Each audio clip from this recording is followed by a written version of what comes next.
Hey guys, welcome back to the channel. This is a story about what if Naruto loses his arm in wave. Before I start, please support for more amazing content and do consider subscribing to my channel and share this video with your friends. This is written by KENCHI 618 and link in description and support writer. Let's start the video. Chapter 1. Introduction to a New Direction. October 10, a day of meaning for every citizen of Konohagakure, the day the Yondaime Hokage defeated the seemingly invincible Kyuubi no Kitsune. As important as this day is, its importance varies for different people. For most it is a day of mourning those lost during the great battle to subdue the all-powerful creature and to celebrate the costly victory. However, for quite a few of the villagers it is a day for vengeance, as quite a few of them would put it, and their idea of proper vengeance is hunting down a young child known as the reincarnation of the damned demon fox and tormenting this poor soul to the extent their own twisted satisfaction. Damn it, enough of this crap, how long do you have to live like this? These were the thoughts of 6-year-old Naruto Uzumaki as he ducked through Konoha's backstreets and crowded corridors in an attempt to escape the drunken, bloodthirsty throng of villagers after his blood. Repeatedly cut off and running out of options, the child ran into the woods, collapsing to the forest floor. Naruto came to a horrifying conclusion. He was utterly surrounded.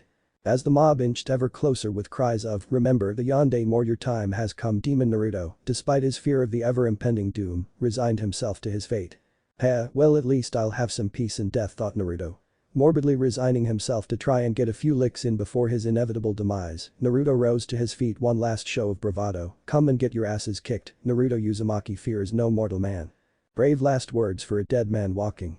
The wagon loaded with metalworking supplies was being dragged through the city by a boy no older than 9 years old. A gray-haired red-eyed youth was straggling through the crowded streets, people clearing the way for him, as the look on his face showed that he was thin on patience and that those willing to test it would see just how much strength it takes to carry such a load. Damn that old bat, how the hell can she expect a little kid to drag all of this bullcrap across the damn city, let alone the whole damn country? Were the strained groans of young Jishiro Moyamoto as he proceeded along the late-night city streets towards the hotel of his current employer.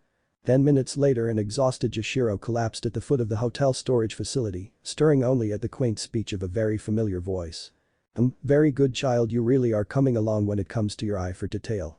Jishiro turned his head to be greeted with the vision of a short gray-haired lady with her hair in a bun, bifocals, a pipe, and a Midwestern dress. "You may be worth the money I pay you after all." "Ugh, kiss my ass, you old goat, how the hell am I gonna do this all the way across the country?" Jishiro asked with ire in his tone. "I'll be dead before we even get halfway to resemble Kami." "Oh. Well, if this little burden is too much, then I guess you can never expect to be a blacksmith. A real smithy is used to carrying twice this much daily for wares. A weakling like you should just give up if this pittance is too much." The old lady sneered. Jishiro rolled on his back to glare at the woman, shouting, "Kiss my ass, Pineko, you old gnome." Narrowing his eyes at the old lady, he continued, "I'm a friggin' kid, I think it's damn impressive I got this all the way here." Snort. "Don't see why you didn't just hire a shinobi team to do this anyway, we are in a hidden village after all." He finished in a mumble. Slamming a heel on the child's sternum, she said, "Bah, lazy good for nothing, kids like you need more drive, more focus." Grinding the foot in his chest, she continued, "And if I say you need more seasoning, you need more seasoning. Or my name isn't Pineko Rockbell, Auto-Mail Engineer Extraordinaire. Not some runt like you that just wants to be a blacksmith." "Abasan, Jishiro, be quiet, it's late and we all need to get up tomorrow for the trip home. Both of you get to bed," a 9-year-old blonde girl says, walking up to the embattled pair. "Jishiro, you really should know that we don't have the money to afford a squad of shinobi for such a thing. Stop antagonizing Abasan." And Abasan let Jishiro up. "He is kind of right, carrying all of this stuff is gonna hurt him." "Omen Winry-chan," Jishiro said sheepishly, "I guess I'm cranky, but seriously that is a crapload of supplies," the boy said as he stood up. "What can I say, kids?" Pineko said, smiling slightly, "I like being prepared." As the dull whacking noise of fists and feet smacking flesh along with the cheers of people echoed through the night, Naruto found himself slipping in and out of consciousness, pain eventually replaced with a numb feeling of warmth, a telltale sign that the end was near. "Guzo, I'm at the end of my rope. If this doesn't stop soon, I'm a goner, believe it," Naruto thought just as his world went black. "Power. Huh. Do you desire more power, kid?" A dark, low, growling voice ebbed out, echoing in the dark. "The power to save yourself, to rid your being of these bothersome fools." "Why yes, I must get up, I don't want to die here," Naruto thought weakly. "There's too much left to do, I need to become Hokage, I vowed to, I can't die here." "Dear kid, as fun as it would be to just take control and slay these fools, I find it far more appealing to see how you would handle my power," the voice chuckled. "Defend yourself, child, I expect quite a show from you, ha ha ha ha." The horrid beating continued as the tiny body began to stir. Naruto's rage at the continued efforts of the people took effect quickly. Grabbing a crowding man's foot, he launched a punch at the man's kneecap, shattering it on impact. Ah, damn it to hell, get that demon, don't look at me, he's too dangerous to be left alive, finish him. The low growl diverted attention. Naruto, clothes cut to ribbons, blonde hair dyed red with blood, had risen to his feet with a look of absolute hatred in his eyes, canines bared, whisker marks deepened, people could swear that his aura was glowing in the night. You know, I feel pretty good right now, he snarled with a smirk, so how's about you all see what kind of demon I really am, nah. And at that he ran into the crowd, damaging anyone he could reach, punching, kicking, biting, grabbing, doing everything he possibly could to cause physical harm to his enemies. By now people were running in droves, resolve broken, terrified of their prey-turned-predator. Shouting encouragement to escape, screaming and shouting, the forest quickly cleared of any and all assailants, leaving Naruto alone. The now exhausted blonde slumped to the ground against a tree, rehashing the current events in his head. When the surge of power came, despite an overwhelming urge to kill, to maim, to rip the people apart, Naruto had made a considerable effort to keep himself from doing just that, because if he had, he would just be proving them all right. It would have proven he was a monster, a demon, that he was less than human, and he wouldn't give those hypocrites the satisfaction. The three travelers were settled into their hotel rooms for the night, Winry and Pineko in one room, Jashiro in the other. The two female travelers were fast asleep, however Jashiro was wide awake reading a small orange book. While the contents of said book were by admittance quite odd, Jashiro defended his habit of reading such strange literature by saying that the things he read could be used in the future when he got the opportunity to put the book's findings into practice. The terrifying feeling of dread set over the red-eyed youth as he sensed a tightly wound power coming from the outskirts of town. It was a dreadful, unnatural force stirring the aspiring blacksmith from his reading. Wanting to satisfy his curiosity, he snatched a hunting knife from his pack and ran downstairs and outside towards the power. Old Lady Pineko and Winry-chan won't miss me much, hell, I'll be back by sunrise. Adrenaline settling and power ebbing, the child never sensed the sneak attack. A kick to the head coming from the middle of nowhere violently jerked the boy from his reprieve and sent him flying into another tree. Jerking his head up to see his new enemy, shaking not with fear but now with anger, he shouted to the skies, to his foe, to anyone or anything with the ability to hear. Why? He screamed now with tears in his eyes, what the hell is it all for? What did I do? Who did I hurt? Answer me, goddamn it. A rather plain-looking man with a Chunin vest unsheathed a katana and a smug, self-satisfying grin on his face as he strolled to the defiant boy and kneed him in the head. I don't need to answer you, demon, the man said, you're easy pickings now, you used all of your damn dirty demon power on those civilians, well now you've got a true shinobi to deal with, time to die, demon. Raising the blade above his head to finish the blonde maverick, time seemed to slow down for the boy. No more, these people want me dead, they damn sure better know I will not die. The child darted to the right, arm seemingly serving as a makeshift catapult, attempting to dodge the cold steel. Attempting to follow up on his first slash, he lunged toward the boy, determined to finish. He never followed up.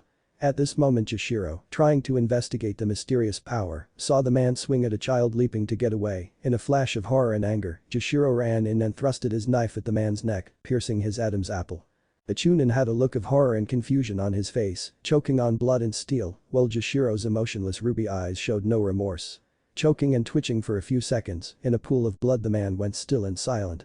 Averting his attention to the small crawling blonde bundle a few yards away, he said, hey kid, you can stop now, the guy is dead, very dead, he can't hurt you anymore, it's okay.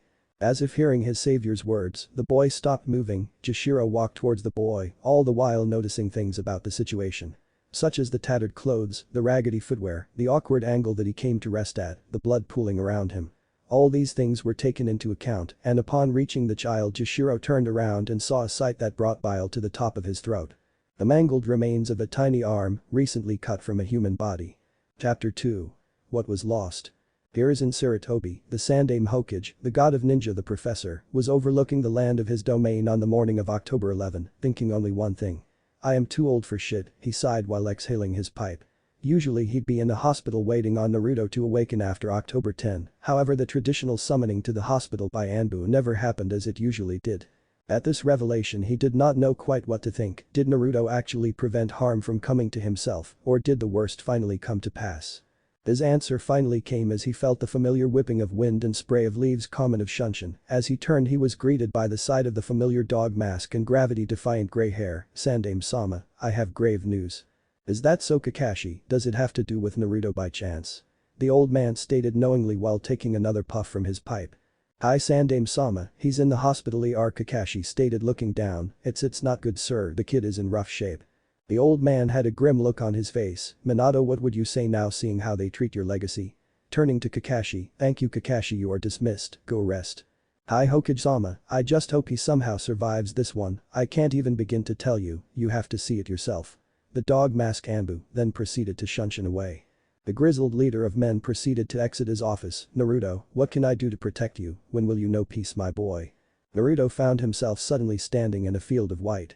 White, however right in front of him there stood a massive gate covered in writing that slowly began to open. Naruto heard wonderful voices, sounds of joyous laughter, cheering and people, all beckoning for him to enter. Without hesitation he proceeded within. Entering the dark he heard the gate begin to close and the child couldn't have cared less, at least no one can hurt me here he morbidly thought. Resigning to the dark the gate stopped closing when Naruto heard a familiar voice, the voice beckoning him to fight back against the villagers. Oh no you don't, it's not over yet, you can't have him yet damn it, he just got interesting. Turning around to face the familiar voice he saw a wave of red flowing toward him, as it surrounded him the voice spoke once more, come along kid, you can't die yet, you and I are going to have such fun. Now being dragged from the gate he heard one more thing before succumbing to overwhelming fatigue, now rest kid, you have a tall task ahead of you, make sure you are prepared and kid I'll see you again very soon I assure you.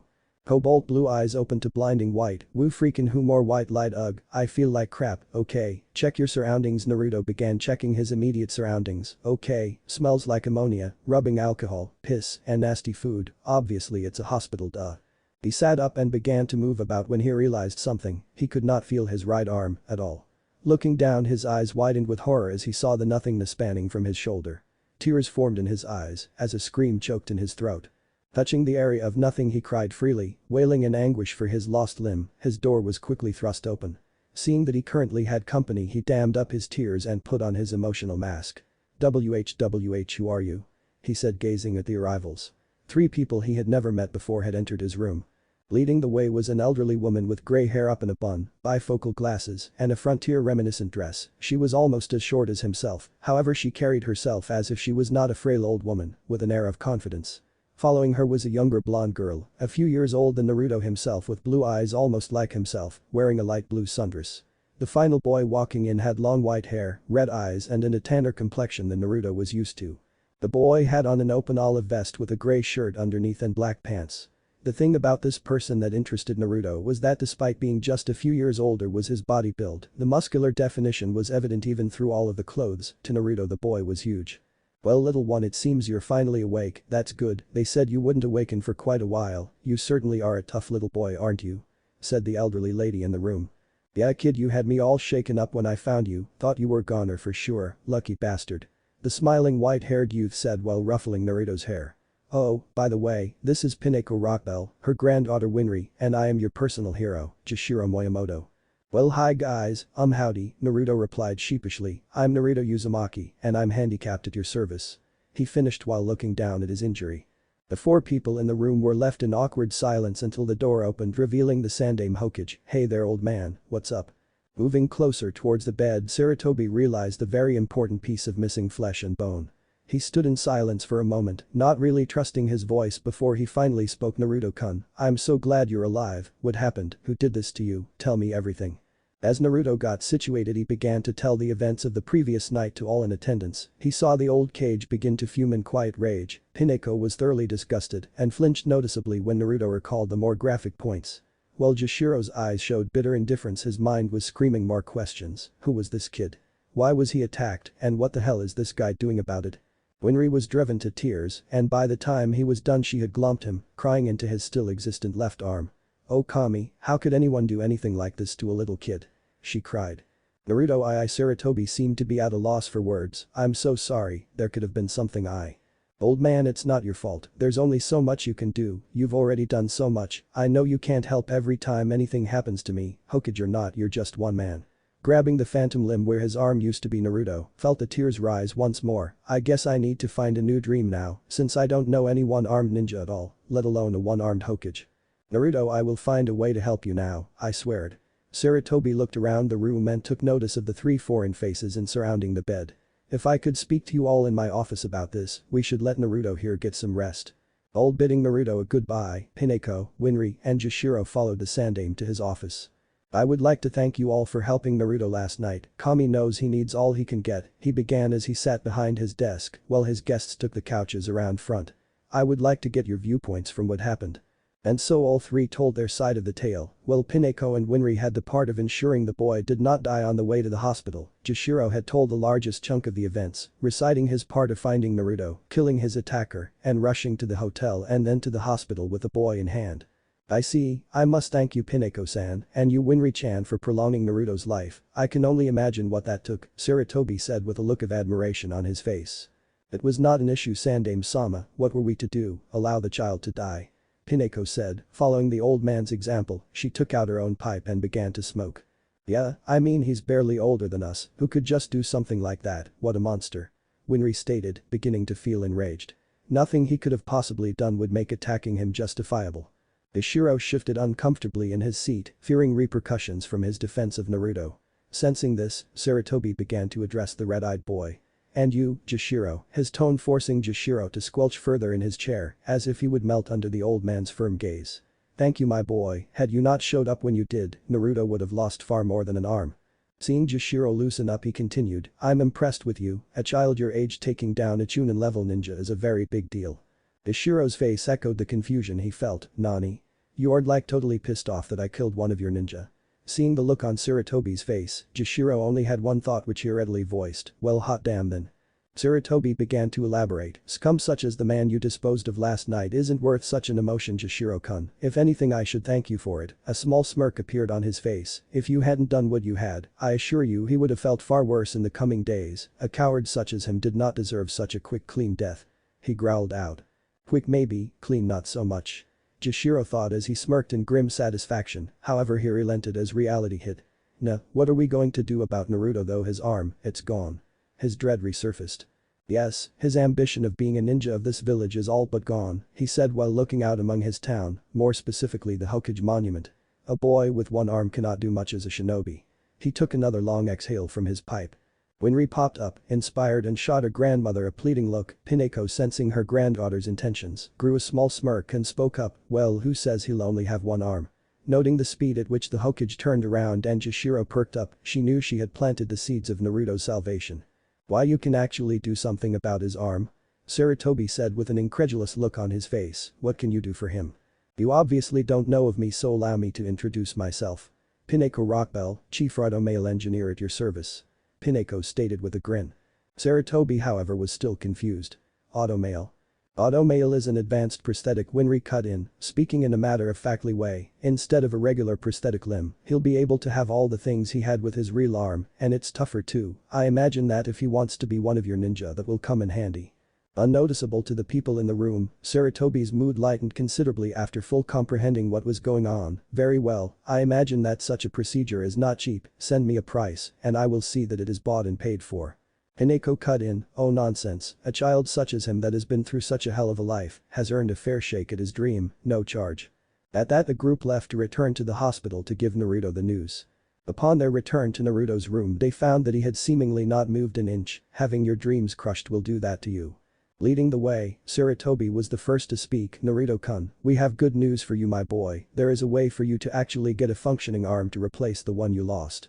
Naruto had seen regular prosthetics before, he lives in a village inhabited by ninja, people who go fight and die all the time, lost limbs were not rare. He had seen what others had as prosthetics, and while more functional than nothing, he still knew that life as a shinobi would still be non-existent, he needed an actual arm. Needless to say he was still very dejected.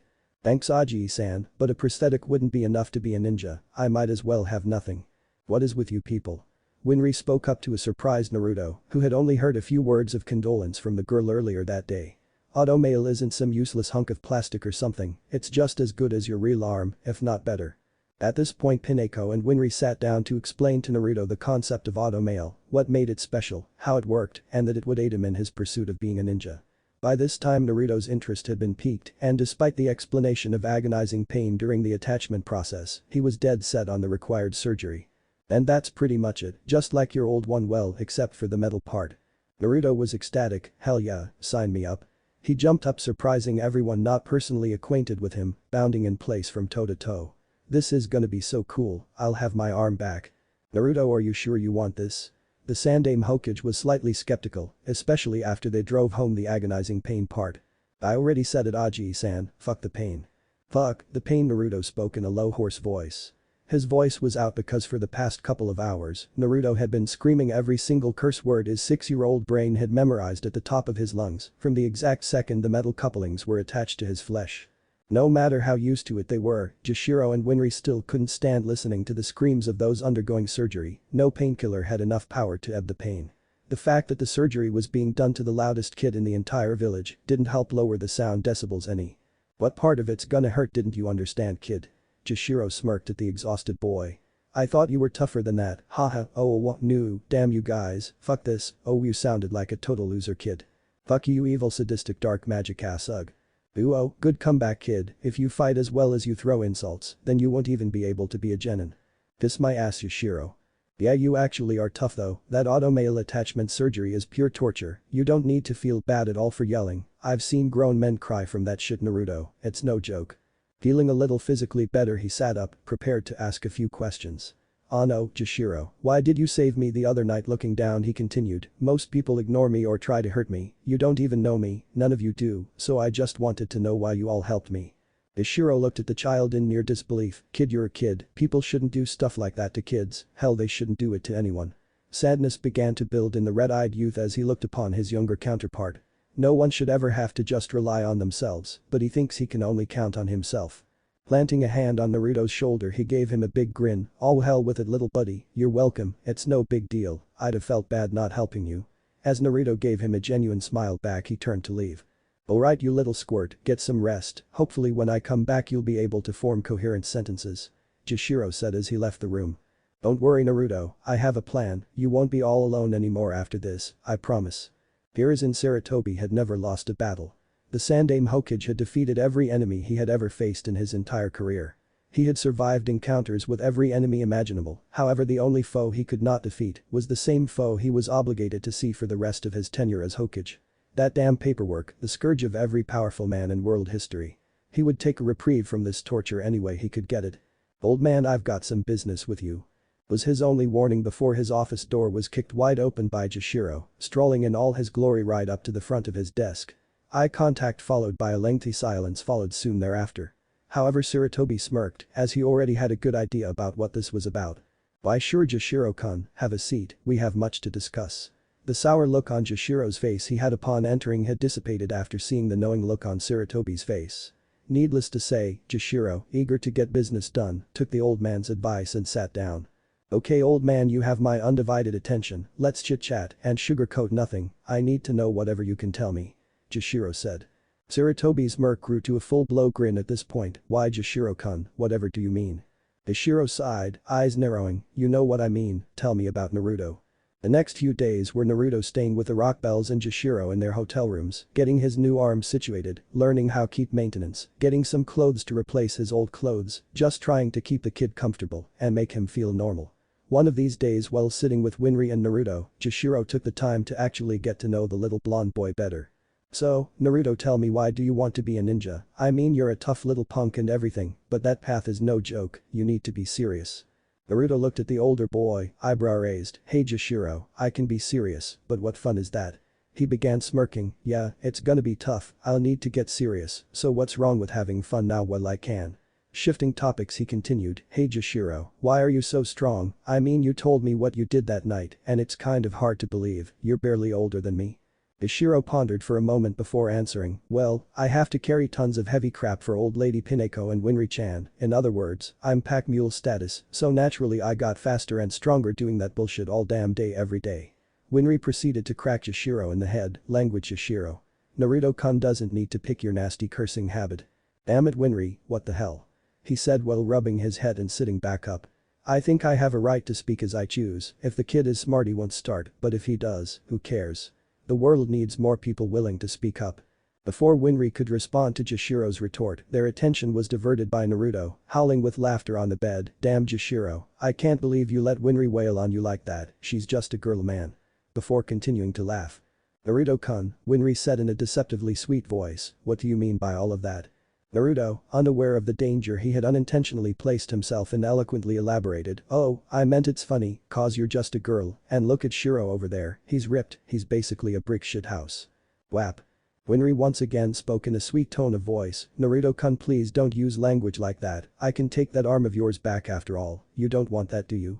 Forcing Naruto to perk up out of fear of the young blonde girl, oh Kami, I need to apologize to Jashiro, Winry-chan is scary when she's upset. GG Gomen, sorry Winry-chan, it won't happen again. Her mood instantly perked up, that's okay Naruto-kun, you're just a little kid, her mood then darkened, switching her ire to Jashiro, unlike Jashiro over here, he actually knows better than to speak like that, and he still does it anyway. Mood swinging again, she switched topics, okay I've had enough of this room, I'm going outside, see you guys. Waiting until they knew Winry was a good distance away from the room, both boys let go of their breaths. Naruto spoke first, Kami, I'm sorry Jashiro, getting beat up by Winry is no joke, Gomen Jashiro. Jashiro's ever-present smirk returned in response, yeah kid, don't mess around with girls that are that violent. A hair-trigger response time to stupidity means you need to walk around on eggshells my man, especially if you have a problem watching your words like myself. Hey Shiro, Naruto asked. Yeah kid. Jashiro responded, I just felt like I had to say thanks for saving me for everything. No problem Naruto, happy to help he said while smiling. A real man of honor like myself has got to protect those in need, it's a part of my code of conduct. This forced a puzzled look from Naruto, code of conduct. Grinning wildly now, Jashiro threw Naruto a scroll before reclining back and took out his familiar orange book, waiting on Naruto's reaction. The paper read. Ishiro Moyamoto's Code of Greatness. Protect those around you. Strength and power is useless unless it is used to help those that cannot help themselves. Bullies are scum, grow strong not for yourself, but for those you care for, and never stop reaching out to those around you, even if they are your enemy. Remember an enemy is just a friend you don't know that well. Regret nothing, fear less. Regrets and fears are worthless, regretting what has already happened is a waste of time and emotions. As long as you are still alive you can move forward, looking back in anger or sadness is a good way to miss the future. Fear is even more useless. Every single thing the gods have ever created has been mortal or had a weakness. In battle you must never fear your foe, if it can bleed, feel pain, hell, if you can make it fear you instead, then it isn't worth your own, after all, even if you do actually lose, death is only the beginning. Crash course in douchebags. There is no set definition for a douchebag, however general qualifications are. Shitty attitude, ever-present sneer or scowl, air of superiority, and the worst possible trait. A popped collar. If you ever come across one of these narcissistic assholes, then all you can do is stay away and try not to be infected with his dechebagosity. Do not try to outdo a douchebag, for even if you are victorious, he will only make excuses, whine, or try to escalate your conflict to staggering levels. On the flip side, losing in anything to a d-bag will result in him never letting you hear the end of it, which for some is a fate worse than death. A flee on sight recommendation is the preferred method for dealing with them. It's a lose-lose situation across the board. Seriously. Introduce yourself. Whenever introductions are made, the first impression forms the most lasting opinion a person can have of you. Whatever you want people to think of you, act like it. However, if you are not a bitch-ass excuse for a neutered man, you should just act like yourself. If a person doesn't like you for you, then fuck them. A billion damn people in the world, not everyone has to like you. However, respect is a different story altogether. Respect is earned. Respect is truly earned, not given, not inherited. If someone has not given you a reason to respect them, then you really don't have to, even if they are of high status. Seriously, what are they going to do? Kill you? Well, even if they do, don't fear, remember. We are all going to die and very little of what we do really actually matters. To get respect, stick to your morals, be kind, courteous, yet stern at times, and don't take anyone's bullshit. Even if it doesn't get you the desired effect right of the bat, keep at it. It could take a time span of weeks to fucking years, but stick to your guns and you will get what you've earned. Nicknames. Do not hesitate to nickname anyone you meet, anyone at all. If you are like me, then you are borderline retarded when it comes to names and faces. Placing a face with a name of your own creation, based on slight observation of the people around you, is the greatest way to keep important people in your head. Endear yourself to the nicer ones, and utterly goad the not so nice ones into acting the ass in front of people. Remember, be brutally honest but not overly so. No one likes taking an ass whooping in public. No mercy for the merciless. Being benevolent in victory is just fine, it's great. You kick a little ass, show off a bit, and you and your opponent can all go home and maybe get a few chuckles off of it later. But there is a distinct discrepancy between mercy in combat and just flat out being a, if the guy you just laid out like a nasty ass rug was just 5 seconds ago trying to separate your head from your shoulders, then fuck that guy, he better hope that hell has a pool, because that motherfucker is too dangerous to be left alive. If he doesn't take you out in the future, then he'll be more than willing to harm someone close to you just for shits and giggles. When a situation such as that truly comes into perspective, then fuck him, they're expendable. Never let him see you sweat. People are the ultimate unknown, they can show you the sweetest side you'll ever want to see, or they can be the arch bastard of arch bastards. People delight in seeing others down and out, and they are sure as hell not above kicking a guy when he's down. If you want to believe that people can truly change, then be my guest, but my advice would be to keep one eye open. Just like respect, trust is earned not given. Oh, you can trust a total stranger, but more likely that shit will get you blindsided by some fucked up shit that you never saw coming. To remedy this, never show pain, never show fear, never show sadness, anger, fatigue, dopey, grumpy, hell, all of Snow White's damn dwarves, don't do it. If a guy punches you dead in the jaw or cuts you, don't reach for the wound that just says, hey, that hurt, you got me good, better come on and while I'm still hurt. That is a requiem for an ass kicking, show nothing. Get up, dust yourself off and give that loser a look that says, what, that's all you got. Fucking a good poker face can save you a lot of anguish, physical or otherwise. Chivalry is not dead. Show members of the opposite sex your utmost respect. The reason that this isn't higher is probably because it is so damn basic.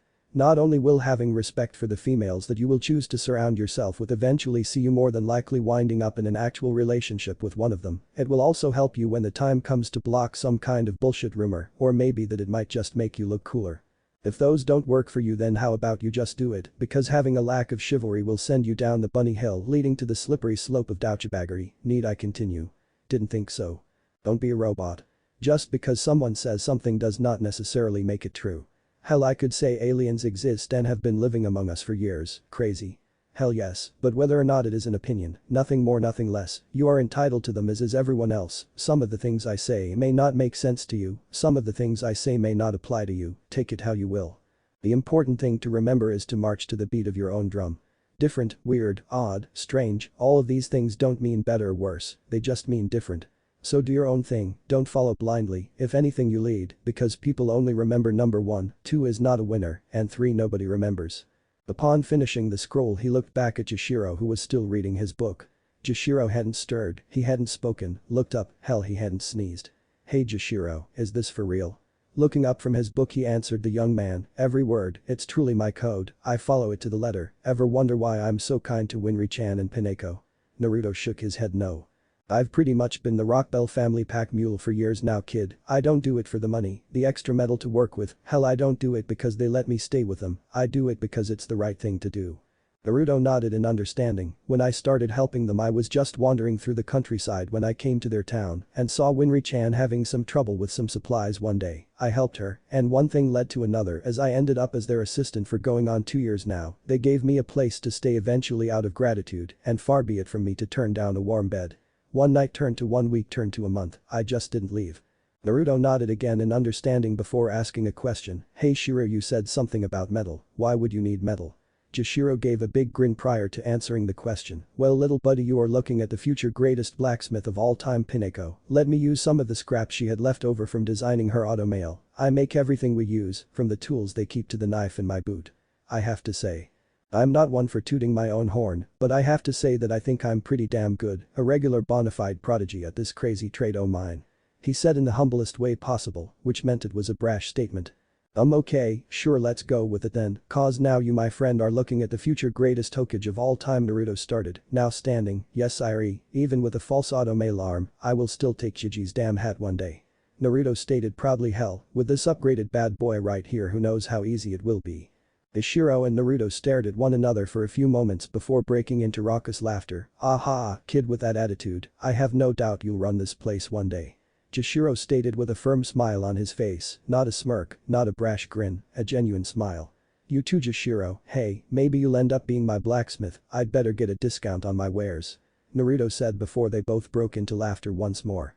The two boys continued to talk into the night as Yashiro told Naruto how he lived before meeting the Rockbells. Naruto told him about how he had spent his life in Konoha. By the end of the night, both boys had found a kindred spirit in the other, comparing stories, trials and tribulations, likes and dislikes, and they had found that they had truly enjoyed the other's company. Days went by and eventually they had to leave the city. They had prolonged their departure in an effort to keep the young blonde company as long as he could until finally the day had come where they had to exit the city gates to return to reassemble. And so Pineko and Winry were sitting by the front gate, waiting not only on Naruto and the Sandaime Hokage to say goodbye, but on the third member of their party, young Jashiro. Waiting for as long as she could remember, Winry let out a sigh, where in the name of Kami is Yashiro.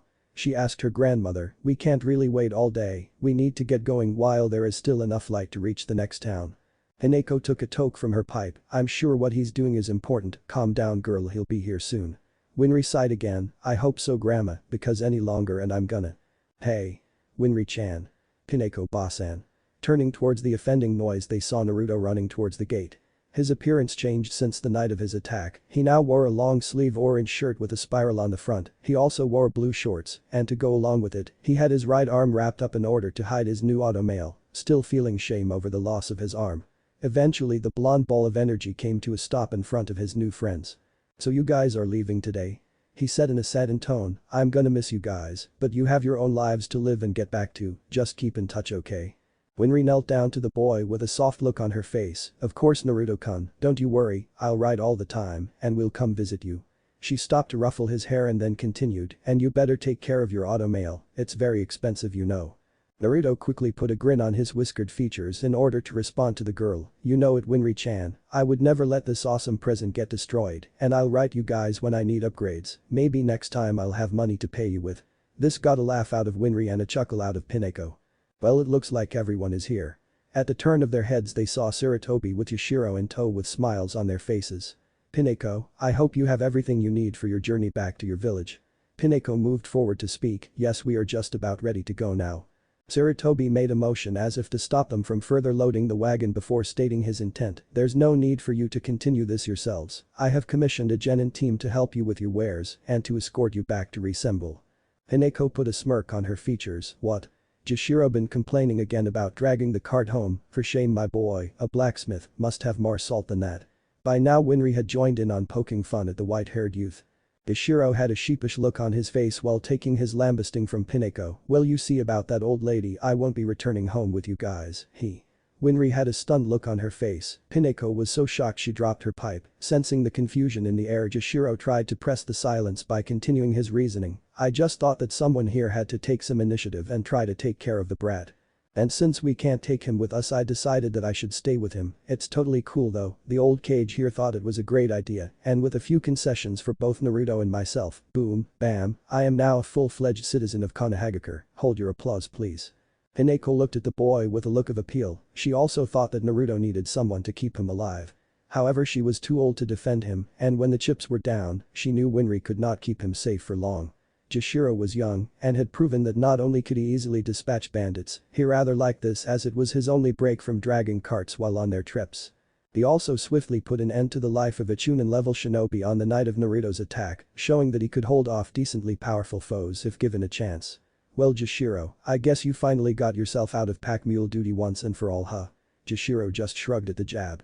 Winry was getting misty-eyed when she chose to speak up herself, "Heh, you always said you'd get out of reassemble and do something cool. I can't think of anything cooler than taking care of Naruto, are you sure you two will be okay?"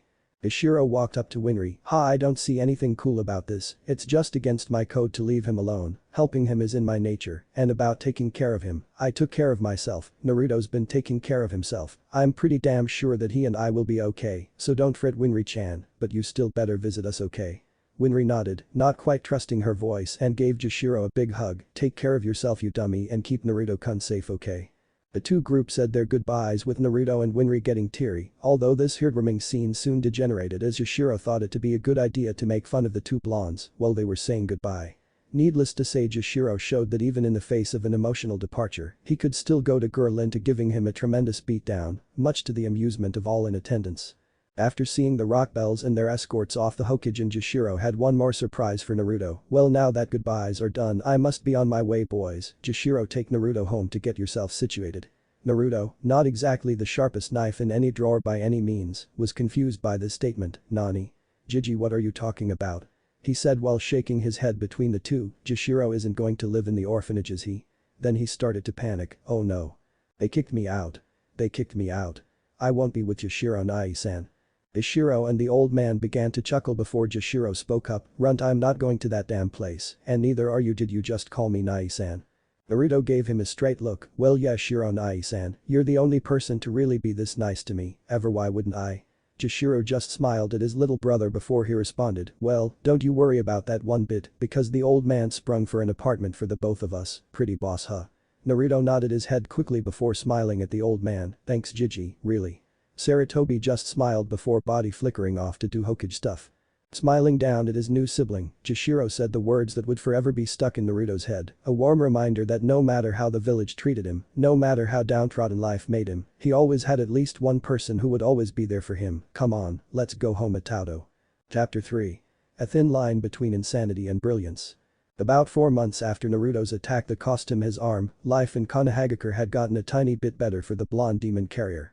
Oh, he still got the sour looks and nasty treatment he got prior to Jashiro living with him, but at least now the attacks ceased for the most part.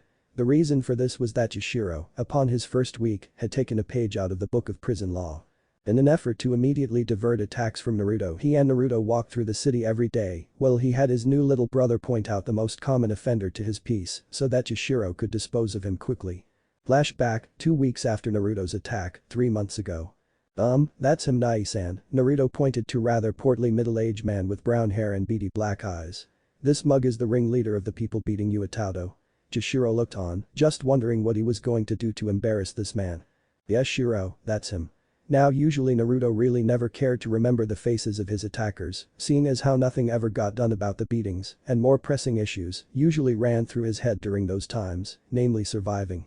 Except in this instance Naruto remembered this man as this was the man whose knee had been injured when Naruto began defending himself that night, however the man could not take a hint and was more dedicated to ridding his village of the demon following that night than he had been before. Ishiro's eyes narrowed as he began walking towards the man. "Stay back Naruto, don't need you getting hurt while this goes down, okay?" Naruto nodded and lagged behind, heart fluttering as his nerves began to show. Jashiro had decided to take the subtle approach to beginning a conflict, walking through a crowded street, making his way towards the man. As he moved to pass him he left his leg out while a man walked past, resulting in a horrible fall. "Ah! What the hell is wrong with you brat?" the man shouted out.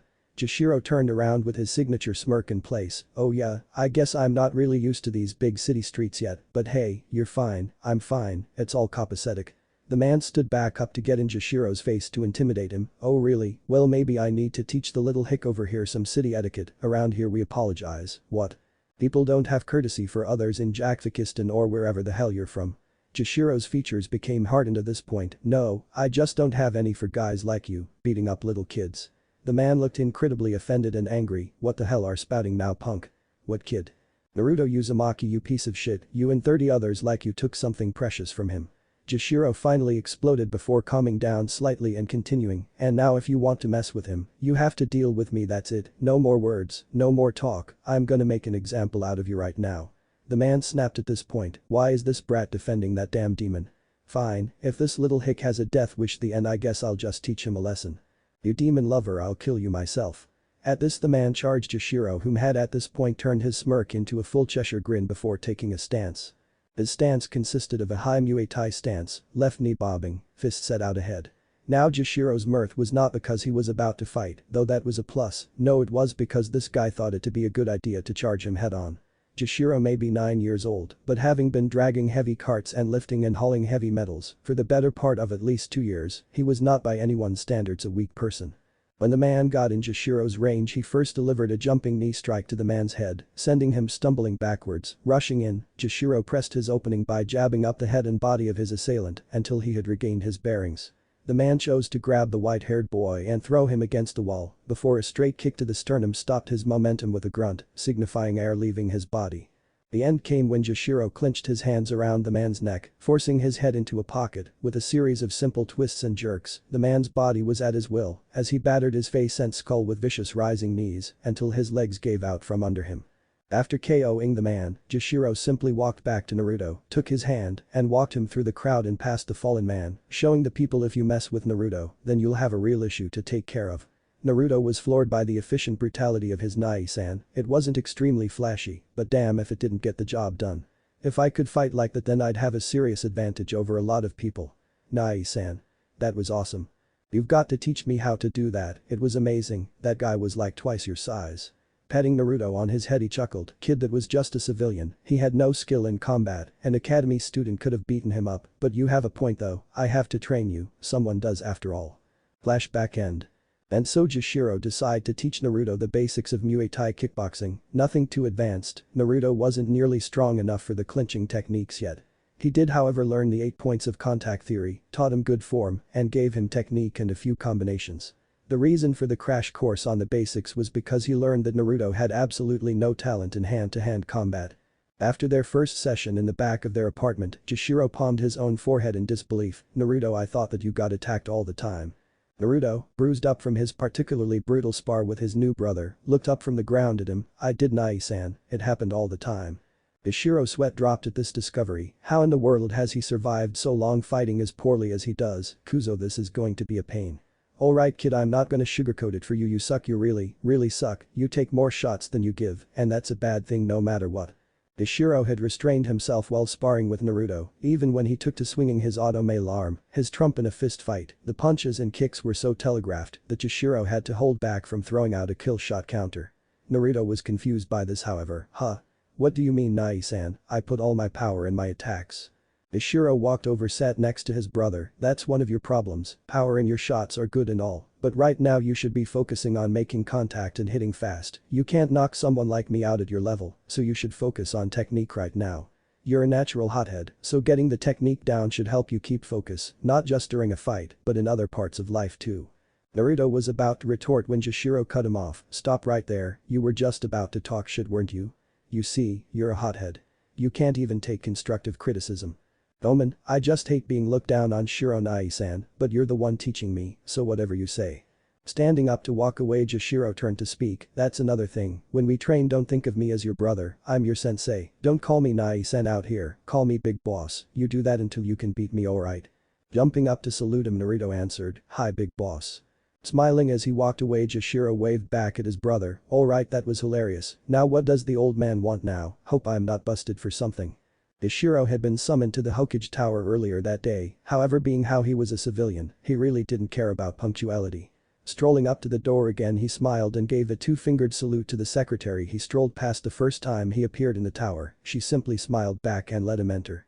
Kicking the door open once more, he simply ignored the look on Sarutobi's face as he took a seat. What's up old man, you called for me? Yes, I did 6 hours ago, Sarutobi said while glaring at Jishiro. He simply shrugged saying, well, I thought I'd switch it up a bit, keep those brittle old bones of yours on your toes, make sure you don't get complacent. A sheepish grin found its way upon his face after that statement. Sarutobi gave him a dry look, quite well, the reason I asked you here today is so that we can get to the bottom of a few things. Now Jishiro has a very good poker face, his skill to bluff by keeping a straight face even in uncomfortable situations is an impressive trait, even so, he had been fearing the repercussions of his foot-to-ass reprimanding of the middle-aged man for weeks now, well, let's get to it then sir. Damn it. I knew that fight was a bad idea, these old geezers stick together, oh I'm gonna be playing bass in hell. Sensing his compliancy, Sarutobi continued, well we know next to nothing about you, except that you can fight, and that Naruto likes you, as fine and good as that is, we need to know more about you, if we can let you stay here. Ishiro's features by this point had finally shown his nerves at the situation in front of him, well, alright I guess that's fair, I mean I could be a spy, I understand. Well sit back and get comfortable because this could take a while. Taking the look on the old man's face and the pace at which he was smoking as a sign to proceed he began. Well I was born quite a ways away from this place, I used to live outside of the capital of the Land of Fire, my dad was one of the elite guards of the daimyo, so he had a good little bit of property outside of the city. He and my mom lived there until he trailed off, not really trusting himself to keep speaking. Ishiro, it is quite alright, you don't really have to continue. Sarutobi tried to reason. No, it's alright, I haven't told anyone what really happened, no one knows this stuff, it feels good to tell someone about it. He took a deep breath before resuming the story. Well one day I was outside while my mom was gardening, we weren't doing anything, she just liked being outside. He smiled for a second before his features hardened over. I saw my dad run out to meet my mother, they were too far away, so I couldn't hear them, but the look on their faces, it was like someone had drained them of their blood. They took me inside, and we didn't leave for days. He shifted before continuing, none of us went outside, but my dad, he was always at his desk in the basement, just reading, writing, he barely ate, slept, just worked. They were so paranoid, they were so scared, and I didn't know why until it was too late. Sarutobi moved from behind his desk, his curiosity was piqued. Then what? Yoshiro, please continue. Yoshiro nodded. A strange man showed up on day. My mom just hurried me into my room and told me to stay there. I thought it was a joke, I didn't know, so I left while they were speaking and listened in. It was some small talk until the man said something that upset my dad, and then it all went to hell. Yoshiro-kun, what did he say? By now he had suspicions on just who exactly it was, but he needed to hear the rest. I couldn't make out the conversation, it was a lot of big words that I didn't understand, but I did understand one thing he said, right before the shit hit the fan. Immortality. Now if Sarutobi had his suspicions beforehand, then he had the answer screaming in his head, and he beckoned Yoshiro to keep going. My dad pulled his sword out, started swinging, but the guy just kept slipping right out of the path. He just laughed and kicked my dad, he kicked him so hard he flew out the front door, and the guy just kept coming at him. My mom ran to the basement and started gathering up all of dad's stuff and sealed it. She picked me up and ran outside to see my dad just getting beaten down by him. It was terrible, but my dad just yelled, "Get Yoshiro out of here, go now." And we just ran, and then mom stopped. She scribbled out a note and said to open it much later. She told me to stay safe and just hide, that she'd be right back, and then she just started running back to the house.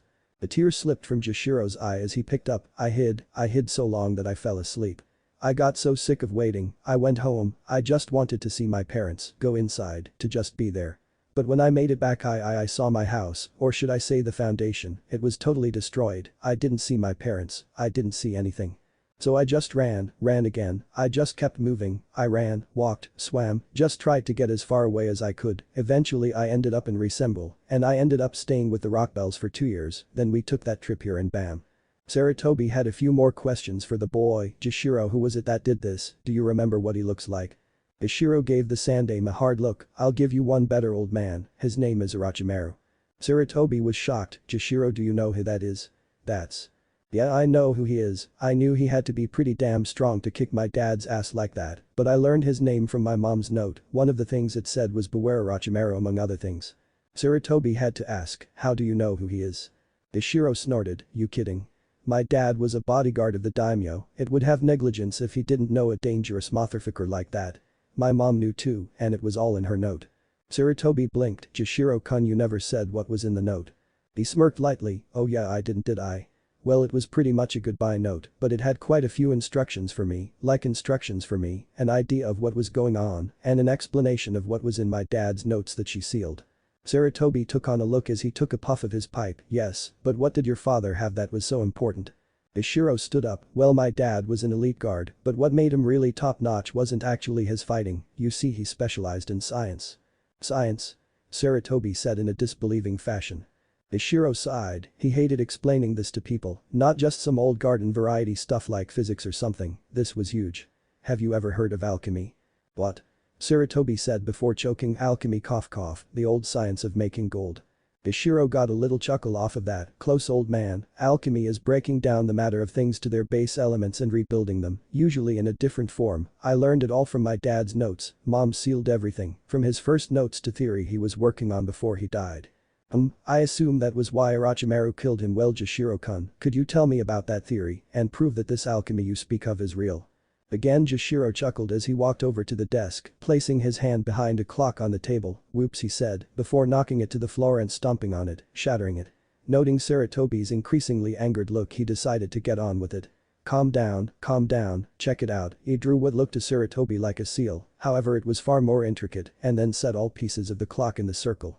Check it out, old man, you're gonna crap your pants after this. Placing his hands on the edge of the circle, light began generating and flashing until it settled. The seal was gone and the clock was fixed.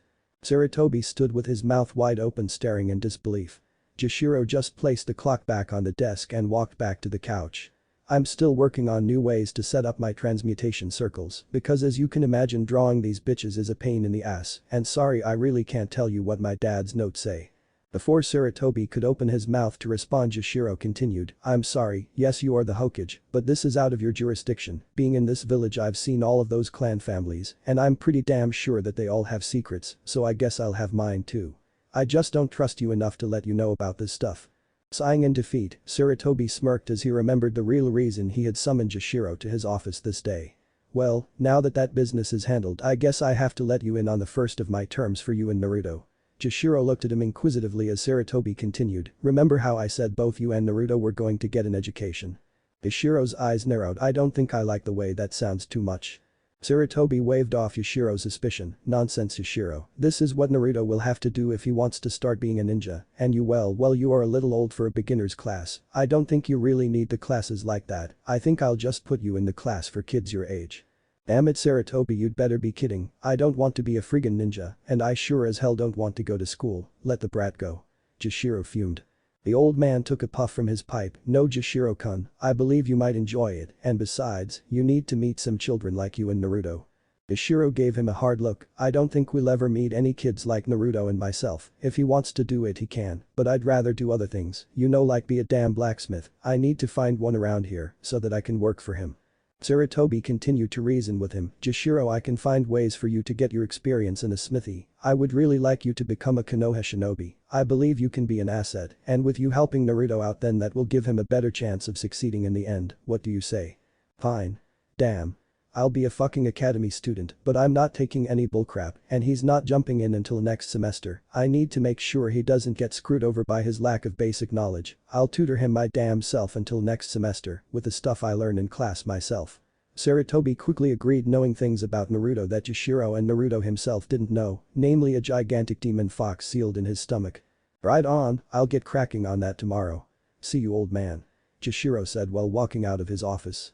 Good luck Jishiro, I hope you and Naruto are ready for this. After returning to the apartment and grabbing Naruto they left to get dinner, and this is where we find our two protagonists now. Jishiro often let Naruto pick, and over the last few months he learned that the young blonde was utterly obsessed with Ramen, a fixation that neither Jishiro could understand nor could Naruto explain. When asked soon after they began living together, Naruto's response was, I don't know, it's just good. Kid, we can't eat this every damn night, it cannot be good for you. Jishiro said as Naruto had just finished another bowl. Oh come on Nai-san, it's so good. Damn it kid, seriously this is too much, come on you guys, you've got to help me out here, talk to the brat here. Jishiro said, gesturing to Tucci and Am. I don't know Jishiro-kun, if this is what Naruto-kun wants to eat you should let him. Am said. BFFT, yeah sure, I mean it's not like he's eating at your stand or anything, right? That earned him a glare from Am and Tucci as he continued, for Kami's sake you guys, if this is all he has then his height won't top out over 5'6". This got Naruto's attention. No way Shiro, ramen is so good, I'll eat it every day I can. Ishiro just stared before speaking to the Ichirokas. What the hell did you guys do to him when he first came here? Did you slip some heroin in the broth or something, because I swear that this cannot be natural. After the meal Jishiro chose to speak about his meeting with the Sandame Hokage that day. You know you're going to school next semester right? Naruto snapped to attention on his stool. Nani? Me? Really? Ishiro picked his teeth while speaking. Yeah, but I've got to make sure you actually know something about anything before you start because, and I'm sure these guys will agree, you're a dumbass. Tucci and Am were nodding at Yashiro's accurate statement while Naruto was just too happy to care. Oh yeah, I'm gonna be a ninja. Yeah, hot damn. Yashiro was pissed, very pissed. His day at the academy was nothing short of a mind-numbing experience. He went expecting to learn infiltration and better combat skills than he had. This was not what had occurred. The majority of the day was spent inside, and when he had asked an instructor exactly what students of every year would be learning he came to a realization.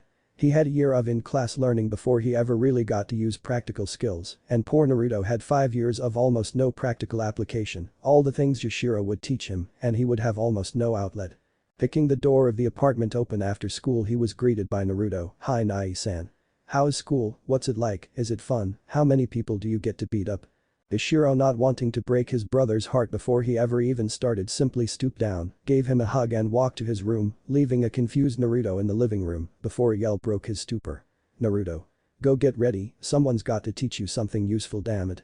A few minutes later Naruto had met his brother out behind the apartments once again when he beckoned him to follow deep into the forest until they reached a grassy clearing. Alright you little bastard, from now on when we train we will be meeting here, understood? Jishiro barked. Hi big boss, understood. Was the response from Naruto. Ishiro walked around Naruto a few times before speaking. Yesterday was not a training exercise, it was meant to show me exactly what I have to teach you and how good you are, and with the knowledge of our session, I have learned one thing and one thing only from you, you suck. He paused for a moment for added effect. For the next 5 years you are my bitch. I say push-ups you don't even get to ask how many, you simply get down and belly up until I say stop.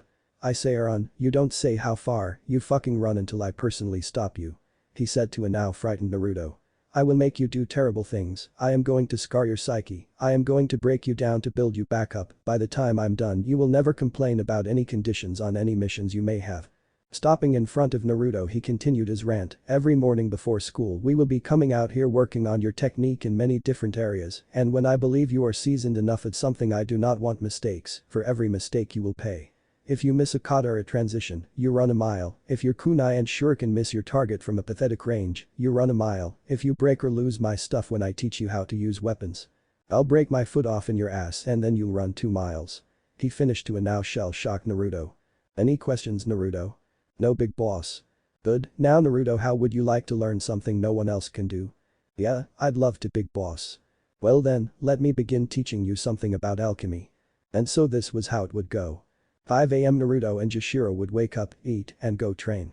Jashiro's training for the morning consisted of working on hand-to-hand combat forms, brutal strength and conditioning training, which would vary from running laps around the village, squats with fallen logs, push-ups, and running laps with a cart full of chopped wood around the village. They would finish up the morning with a sparring session in which Jashiro would proceed to beat the crap out of Naruto. 7 AM Jashiro would leave and go to school, Naruto would read the notes and study theories on alchemy. The reason he studied at home was because Jashiro was a firm believer in pop quizzes, and if he found that Naruto wasn't trying to learn the secret skill he had tried to teach him, then he would proceed to torment Naruto relentlessly when he came home, therefore Naruto was forced to apply himself to learning or suffer. 10 AM Naruto would complete the daily tasks set about for Naruto. These would range from more laps in physical training, to checking around for a blacksmith looking to apprentice Jashiro, to returning his overdue books and videos, to just cleaning the house. Naruto believed he was just using him for menial labor, but Jashiro insisted there was a reason for it all. When these tasks were complete he would just get lunch or go home and crash out for a few hours. 3 PM Jashiro would come home, go over Naruto's day, review his progress and handle his own after-school training, usually alone. He did it alone because after one particularly stressful day in school, Naruto wanted to tag along because he still had energy. Jashiro, being in a nasty mood that day, took it as an excuse to run Naruto into the ground with difficult tasks no 6-year-old should ever do. Needless to say Naruto was not very eager to get into that stuff until he had to. 7 PM Dinner. Jashiro had taken it upon himself to wean Naruto off of ramen, which was not as successful as he had hoped. At first Naruto would pout when something else was served, he'd even physically fight if Jashiro had tried to serve vegetables. However, eventually Naruto started showing up at dinner with instant ramen cups. When Jashiro took them from him it touched off a conflict between the two brothers. Naruto and Jashiro ended up waging guerrilla warfare against one another. Naruto would find places to stash his cups, and Jashiro would find them and lock them up. He started hiding them in his room, under his bed or in his drawers or closets, but the longer they lived together, the more complex the hiding places ended up being. At one point a hiding place consisted of him actually hiding a few at Ichiraku ramen. The last place he thought he would ever look. Despite the clashing of personalities the two did enjoy living together. Taking care of Naruto was not nearly as hard as Jashiro thought it would be, and he had a blast messing with the kid. Naruto took Jashiro's chop-busting in stride, even getting in his own digs at his big brother, which set the stage for his future pranking habits. Even so he was immensely enjoying Jashiro's company and attention that he had wanted just a few months prior. Eventually the day had finally come where Naruto had to enter the academy. The clothes Naruto wore had changed, he no longer wore shorts. Jashiro had gone out and purchased him an orange hoodie that Naruto liked for the long sleeves because it covered his automail arm that he still felt sensitive about. He covered his hand by wrapping it up so that no trace of it was seen. Along with it he wore blue cargo pants that he liked for the pockets. Naruto had a habit of carrying things such as steel marbles in place of shuriken, ink bombs and other things. The reason for this being that even after Jashiro's run-in with the village man months before, people still tried to harm Naruto, just not in the presence of his brother. His training now allowed him to properly escape and defend himself, using the things in his pockets as replacements for true ninja tools he was able to get in a little training as well. "Hey, little buddy, you ready for today?" Jashiro asked his younger brother. Naruto looked up with a grin, "Yeah you bet Nai-san, I'll graduate in no time." Jashiro chuckled, "Oh no you won't, trust me." "That's good, but I need you to make me a promise, okay Naruto?" Naruto nodded, "I need you to keep from using any alchemy while you're at school. It would be way too much of an issue if someone started snooping around us because you did something like that, so I need you to swear that you won't do it no matter what." Naruto looked hurt for a moment but accepted. Okay Nai-san, if you really want me to then I won't, I guess I'll just kick everyone's ass without alchemy, so here. He handed over the portable transmutation circles that he and Jishiro had invented. With the help of Naruto, Jishiro had found a way to transmutate on the fly. It was a small-scale piece of paper with a handwritten circle on it. The effects however were very small. In order for a large reaction he still had to draw out the circle himself, but it was still a step in the right direction. Jishiro considered Naruto an equal when it came to alchemy because he didn't really teach much, he just gave him the notes and a few pointers. Naruto had studied and run his own practices. The fact was that Naruto had shown Jishiro almost as much as Jishiro had shown him. They were both crawling through the dark, they had no teacher, just themselves and a few notes to go off of. To be fair, he himself didn't even use alchemy in school. He saw the jutsu they were required to learn, as well as a few of the students' family techniques and kekai jinkai, and he figured that playing his hand close to the vest was best for now, so he told Naruto to do the same. Alright then, if you're ready then, let's move out, Jishiro said, opening the door to leave the apartment. Naruto ran behind him with a huge smile on his face. Yosh, let's go Nai-san, this is gonna be awesome. Chapter 4. Trials and Tribulations. Jishiro had to keep a close eye and a decent grip on Naruto at all times on the walk to the academy. Several different times on the way over Naruto had gotten overexcited and tried to go on a full-out sprint to the school, only to be caught repeatedly. In an effort to calm his little brother down and make sure he didn't pull any dumbest mistakes on his first day, he drilled instructions into Naruto's head. Alright Spaz, calm down, now tell me everything that I told you earlier. This seemingly calmed him down, sighing before answering, he slowed down to Jishiro's pace. Come on Shiro, I know. Planting a hand on his brother's head, Jishiro smirked. Well then tell me, list everything I told your dumbest this morning before we left the house. Damn it, fine. You said no alchemy no matter what. You said keep the arm wrapped, but I was gonna do that anyway. Don't beat up the kids too bad in spars, don't skip class without clearing it with you first. Watch my language, kind of weird coming from you. When I want to take the grad exam early I have to clear it with you and Hokage first. Don't start fights, just finish them, Naruto said while counting off on his fingers, and if I lose then you're gonna kick my ass. Sniff would be easier if you'd let me use alchemy though. Smirking, Jishiro pulled out the confiscated transmutation papers. Maybe, but sorry about your damn luck, you're not done, you still have one left. Thinking hard, Naruto's face lit up. Oh yeah, don't take any bullshit. Good boy. Jishiro said, you're ready. I hope. Humming inside of the school, Jishiro took note of some of the kids Naruto's age, or more accurately, their parents. Quite a few, he had noted, were smiling until they saw Naruto come up. He was pretty sure the only thing that stopped at least one from coming up and trying to chase Naruto away was the fact that the ones he thought would were civilians. And by now every civilian was well aware of the smack that was laid down upon a man known for attacking him by the white-haired red-eyed alchemist. Therefore, as long as the young blonde was in Jishiro's direct presence, no normal person was dumb enough to pick a fight. This was enough of a reason for him to keep Naruto back with him, because he was very sure that a few clan families didn't have any qualms about starting a fight with him. Before he could start wasting time any further with Naruto while waiting for the doors to open, he was broken from his train of action. Hey, Jishiro, over here. In response to the shout, Naruto and Jishiro turned their heads to see a brunette girl with her hair down and a few bangs in front with brown eyes running towards them. She had on a white long-sleeved short cut to expose her shoulders and a yellow skirt. Jishiro smiled as the girl came closer. Hello Aiko, how are you today? The girl, Aiko, beamed a smile in response to Jishiro. I'm fine Jishiro-kun, are you ready for this semester? Jishiro's face took on a grimace. Yeah, I'm so ready to sit in a dingy room for 4 more months, learning stupid facts and ninja theories. Kami, I swear I did cooler stuff back in Resemble than here. Aiko slapped him lightly on the shoulder. Come on Jishiro-kun, only 3 more semesters, and we can finally be ninja. Finally taking notice of the child behind Jishiro, Aiko spoke up. Hey Jishiro-kun, who is this? Moving aside to expose Naruto, Jishiro spoke up. This is my little brother. You know, the one I've been telling you and blank about for the last few months, he's finally starting here. Naruto took a moment before speaking. Hi there, I'm Naruto Uzumaki, Shiro's little brother, nice to meet you.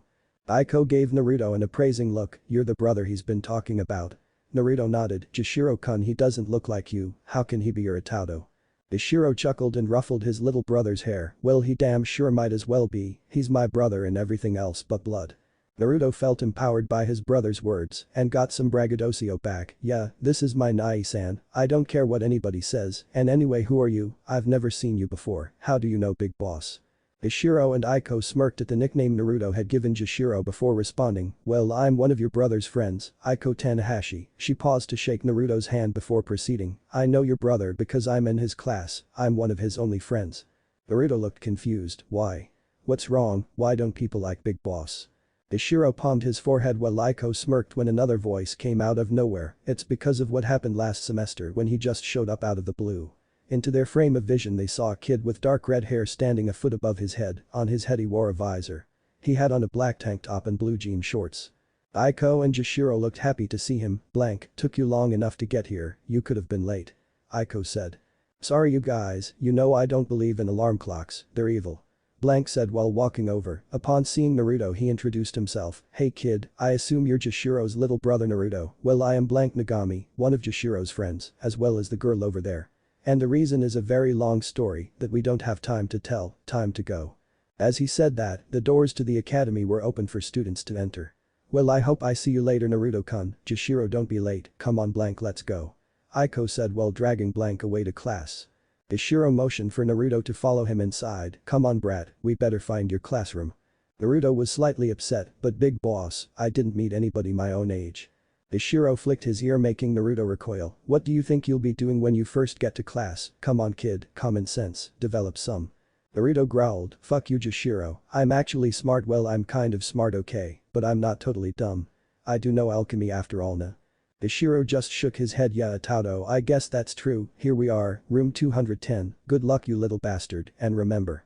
Naruto growled as he walked into the classroom, "Yeah, okay, I know, no alchemy, you only told me like a billion times." Ishiro just stood at the door smiling, "I know, but pissing you off is fun, John a little buddy." Naruto took in the aesthetics of the room, it was fairly large, with desks in rows, one row rising behind the one ahead to the back wall. He was somehow the first one in the room, so he simply took a seat in the very middle. He took notice of the ones entering. The first was a young man with a high ponytail and a scar across his face, he assumed this man to be their teacher. The man had a look on his face, Naruto had seen this face a lot, not the look of hatred, but the look of apathy, he didn't seem to care about Naruto, it showed he was willing to tolerate him, but not much more than that, Naruto had no idea how to handle things. In trying to get a read on the man, Naruto hadn't noticed the class begin to fill up until one boy, bigger than Naruto walked up to where he was sitting, he could sense an incident about to happen. "Hey, kid, this is my seat so go ahead and get up." Naruto raised his head with a challenging look on his face, "Really? Because I don't really see any labels around here so I think I'll stay put, my butt has the chair all warm and everything too, so yeah, I think I'll stay." The larger boy was angry, "Don't you know who I am? I'm the number 2 student in here, you just showed up." Naruto, still yet to move put a smirk on his features, "I don't care, a classroom and a fight are 2 entirely different places to label yourself, you've probably never even been in one before." Naruto stood up to stare into the boy's eyes, "And I can take a guess that you've never taken a real punch before, hell, the only saving grace from your little rant I can tell you about is that you didn't call yourself second strongest instead of just second best." Naruto opened his mouth to continue before he was interrupted, "All of you shut up." Suddenly all students in the room sat down with the exception of Naruto and his new enemy, the boy looked like a deer caught in the headlight, meanwhile Naruto looked at the teacher with a look of amusement on his face, having never seen Big Head no Jutsu before, he found it slightly funny. "Takata. Take a seat." The boy quickly snagged the seat recently vacated by Naruto, "And you, the new arrival, take a different seat elsewhere." Naruto looked back with a sheepish grin, "Yeah, sorry about that, I just hate bullies, and these seats aren't labeled Mr." He trailed off giving the man a chance to give his name, "You can call me Iruka-sensei." Naruto looked back while walking to an empty seat in the back, "Okay, understood, you know you could have told me about that when you came in, it might have prevented a scene, but I hope this doesn't lower my standing any." The random boy shouted out, "What standing? You're the bottom of the bottom in here." Which introduced a cacophony of laughter which Iruka once again had to quell. After it was over he began calling roll, Naruto took this opportunity to take notice of people he thought would be interesting. People of note in the room he thought were worth paying attention to were Shino Aburam, he sat at the same level as Naruto however he sat in the middle, whereas Naruto sat in the corner, he seemed kind of weird but as Yashiro's code had taught Naruto. Weird doesn't mean better or worse, just different. Choji Akimichi, he was a chubby kid and he seemed to always be eating, but he seemed like a nice enough guy to Naruto. Taoji sat next to Shikamaru Nara, he couldn't really tell much about him, he seemed kind of lazy. Sakura Haruno sat down around the middle of the classroom, she seemed cute to Naruto, but he was reserving judgment until they had actually spoken. Ino Yamanaka sat right next to Sakura, apparently the two were quite close, that was a good thing for him, if he could get close to one of them, then he could be friends with both. Hiba Inuzuka seemed kind of smug and brash, after hearing him talk a bit Naruto decided to place him in the potential douchebag category. When the name Hinata Hyuga came up Naruto barely heard the response, well he did think she was a little too timid, he had admitted that he thought her eyes were pretty cool. He was quickly snapped from his contemplation when the next name was called, Sasuke-che. The majority of the girls in the class just started fawning over him, but Naruto noticed something else. Upon closer inspection Naruto came to a horrifying conclusion. This kid had every single telltale warning sign of a douchebag that Yashiro's code had warned him about. From the attitude, to the perpetually sour and dreary look on his face, to his holier-than-thou aura surrounding him, however the thing that showed him how close to full-on douchebag young Sasuke was had to have been the popped collar. His shirt would have been considered a damn turtleneck sweater if the area around the neck had been tight, but he had to take his appearance as it was, being that it was loose it was a popped collar by Naruto's standards, and to him that was fucking frightening. Okay, first douchebag of the year, this might suck a little bit. The morning was not very kind to Naruto, all they had done was village history and ninja theories, and Naruto was anxious and confused, come on already, why do I need to know this crap? I mean who cares if old guy number 1 fought old guy number 2 at random place A? That crap won't save me in a fight. His face clearly showing disdain for the current setting. Ninja theory had gone almost as bad, at least Naruto had some kind of knowledge of strategy and tactics, even if he had no knowledge. Jishiro had told him that planning was not his forte, that much like himself, Naruto would probably be a direct combat type and refrain from teaching Naruto strategy. This was fine with Naruto, because he thought that would help turn him into a brick shithouse like Jishiro, however the future for his grades did not look too bright. Lunch came around and as all of the students headed outside to eat Naruto decided to use this time to actually find some of the kids he had taken notice of. Easiest to Shikamaru and Choji, but before he could get within speaking range of the two he was cut off. The boy form earlier, now identified as Takada had blocked his was flanked by two other random boys. So you thought it was over after Iruka-sensei saved you huh? Naruto, no stranger to a 3-on-1 situation, readied himself for anything, for a second there, yeah, I actually did. The boys decided to close in on Naruto as Takada continued, yeah well no one's here for you now, no sensei, no crazy brother of yours, you're all alone. Naruto took up his stance out of necessity, a mistake you thinking that I need anyone to protect me come then, I'm still hungry and you've wasted my entire lunch with your bullshit. Now having been a victim of mob assaults early on in his life, Naruto knew the quickest way to disperse an unruly crowd, take out the leader and the followers will falter, gotta take him out quick or else. Takada's muscles tensed as he leapt forward for his charge, I'm gonna show you yo Hyuorg. Naruto had closed the distance quickly and hit a quick sweeping elbow to the body and a flat swinging hook to the face of the boy. As he stumbled back, reminiscent of how his brother followed up on his openings, he landed a flying knee to Takada's head, sending him flying back into a table. Naruto looked up and smirked as the crowd quickly vanished, ha ha, take the head out and the bitches break off. Checking the clock he was pleased to see that he still had 15 more minutes, so he continued walking towards Shikamaru and Choji, who had seen the whole thing. Arriving to a standstill a few feet away he stopped and spoke. Wow, I wonder if this is how everybody treats new kids. Shikamaru answered, that guy was troublesome anyway, you were right this morning, he'd never fraud anyone before you, and I don't think he will after this either. Choji simply nodded his head in agreement before continuing to eat. Naruto rubbed the back of his head smiling, like I said, I hate bullies, I'm Naruto how it going? Shikamaru took the effort to reach out and shake his hand, I'm Shikamaru, and this guy over here is Choji, nice to meet you. Shortly after introductions the bell rang to re-enter class, as he was about retake his corner seat, Naruto saw Choji and Shikamaru summon him over to their area. Maybe being stuck in class won't be so bad I'd still rather fight than read a book though. 4 years later. Another day of horrifying horror in school, Naruto said as he took his seat, I'm so sick of this place, Big Boss hasn't been here for 2 years now, I just want to graduate already so I can start kicking some ass. Hey, calm down Naruto, it'll be over soon, then we'll have to go on troublesome missions all the time, man my dad tells me all the time about the things he has to do. Shikamaru said with his head down on the desk. Besides, just yelling about things never solved anything for you has it? Yeah I guess, but seriously damn it I'm so bored in here all day, Big Boss's tough ass training is more fun than this, and that shit is torture. Naruto said while rocking back in his chair, I mean, at least your dad tells you stuff, Big Boss won't tell me anything about his missions, he just smiles and laughs when I ask, I really just want to graduate, so I can at least see all the kick-ass things my Nai-san goes through. Shut up Naruto baka. The way things are going for you you'll never graduate. Sakura said, who was then seconded by Ino. Yeah, Naruto, I mean you can't even make a bunshin. How could someone like you ever graduate?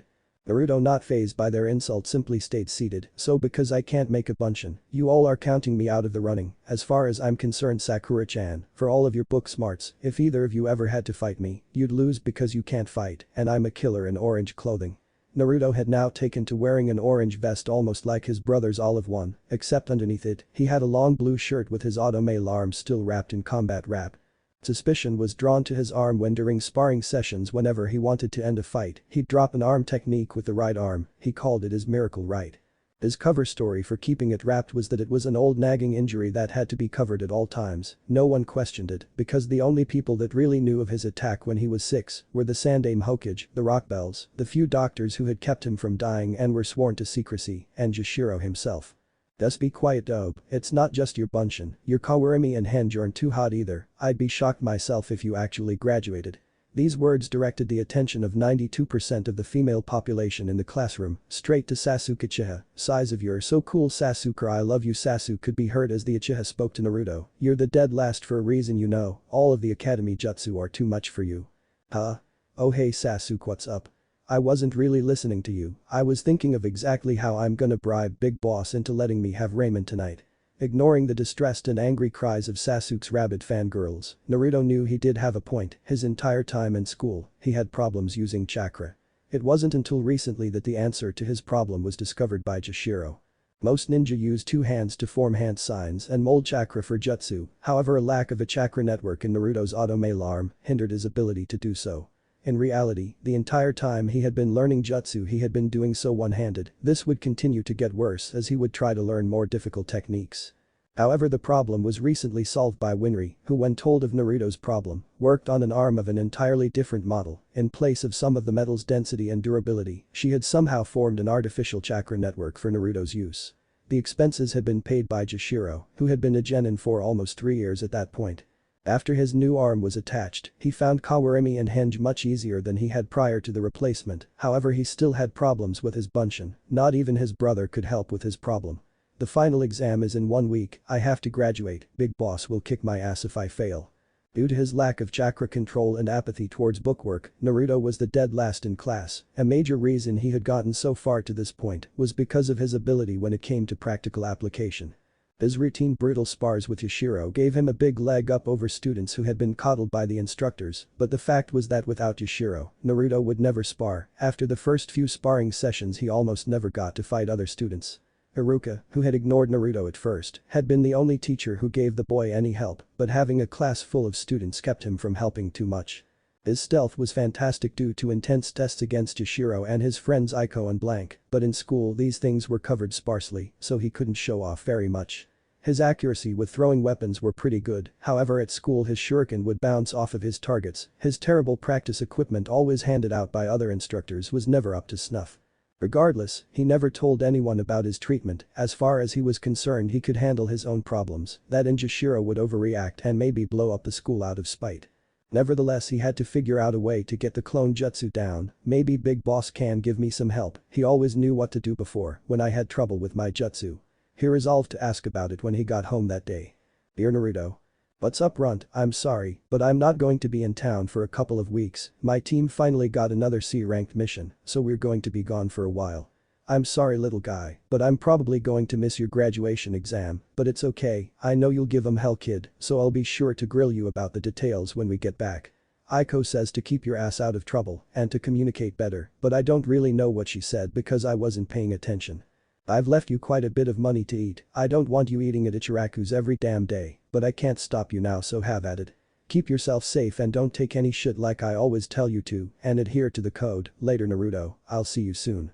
Sincerely, Jashiro Moyamoto. P.S. If you do actually fail, I'm gonna kick your ass, then I'm gonna bust your balls for 6 months, Jana. Damn it Jashiro, what the hell am I going to do now? I'm screwed. Naruto grabbed a bottle of water from the refrigerator before heading to their training spot. It's crunch time, and I'm out of options. As he was turning around in the kitchen, he found a scroll on the table.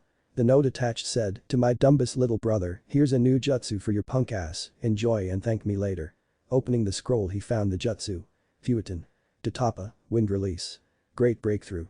Wow, okay boss, I guess there's nothing I can do now, all I can do is try learning something. After going out back and going over the motions he figured it was time to make an attempt. Okay, here we go, let's give it a shot, Fuetin. Tatapa. The jutsu let out a monstrous gust of wind prior to destroying a fairly large plot of trees. Wow I guess I better watch how I use that one, well hot damn then. Naruto refrained from practicing further due to the destruction he reaped with his first attempt. Well, fun's over, now let's get that damn bunchin' down pat. Fuck my luck, Naruto's week attempting to get a decent clone together had not yielded fruitful results. No matter how many times he tried, all he could get were sickly, dead-looking replicas. Iruka drummed him right out even with Mizuki's attempts to pass the boy. Naruto now sat outside on the swing in front of the academy, subjected to listening to all the praise given to children who had actually graduated and hearing the veiled shots taken at him from a distance. He barely noticed Mizuki's arrival behind him. "Mizuki-sensei, what do you need from me?" he said to the silver-haired man standing behind him. "Naruto, I think I have something that is of great interest and importance to you, I think you should come with me." Mizuki gestured towards him. Naruto, not really having much to lose at this point, followed him. "Kami, that was so easy."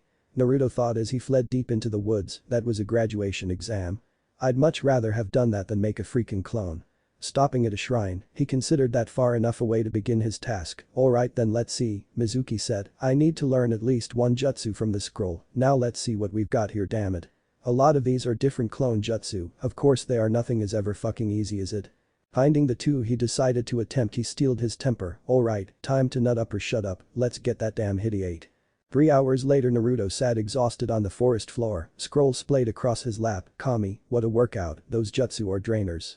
But a smile of satisfaction found its way onto his lips. "Now nobody can hold me back anymore and Shiro won't beat my ass ragged." "Ah, I finally found you, Naruto."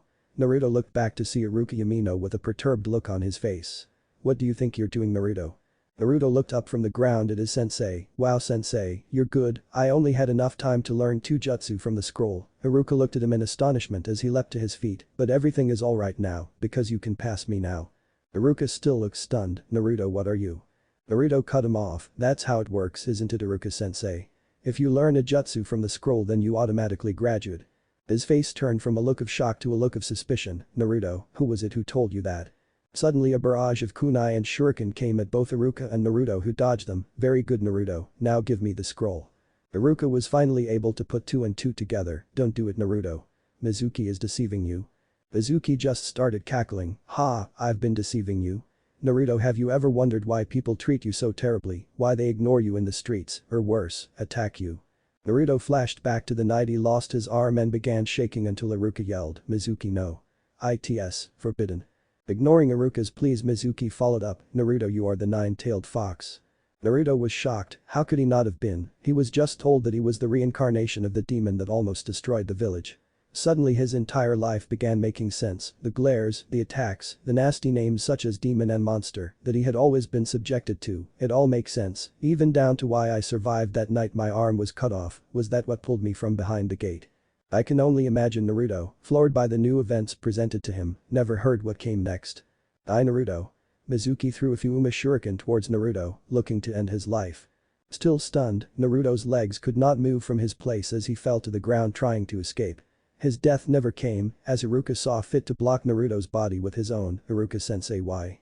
Iruka had tears in his eyes as he spoke. "I never hated you, Naruto, at first I saw you as the demon, but as I came to know you, you reminded me of myself. I know what it feels like to be alone, I never should have allowed something like that to happen."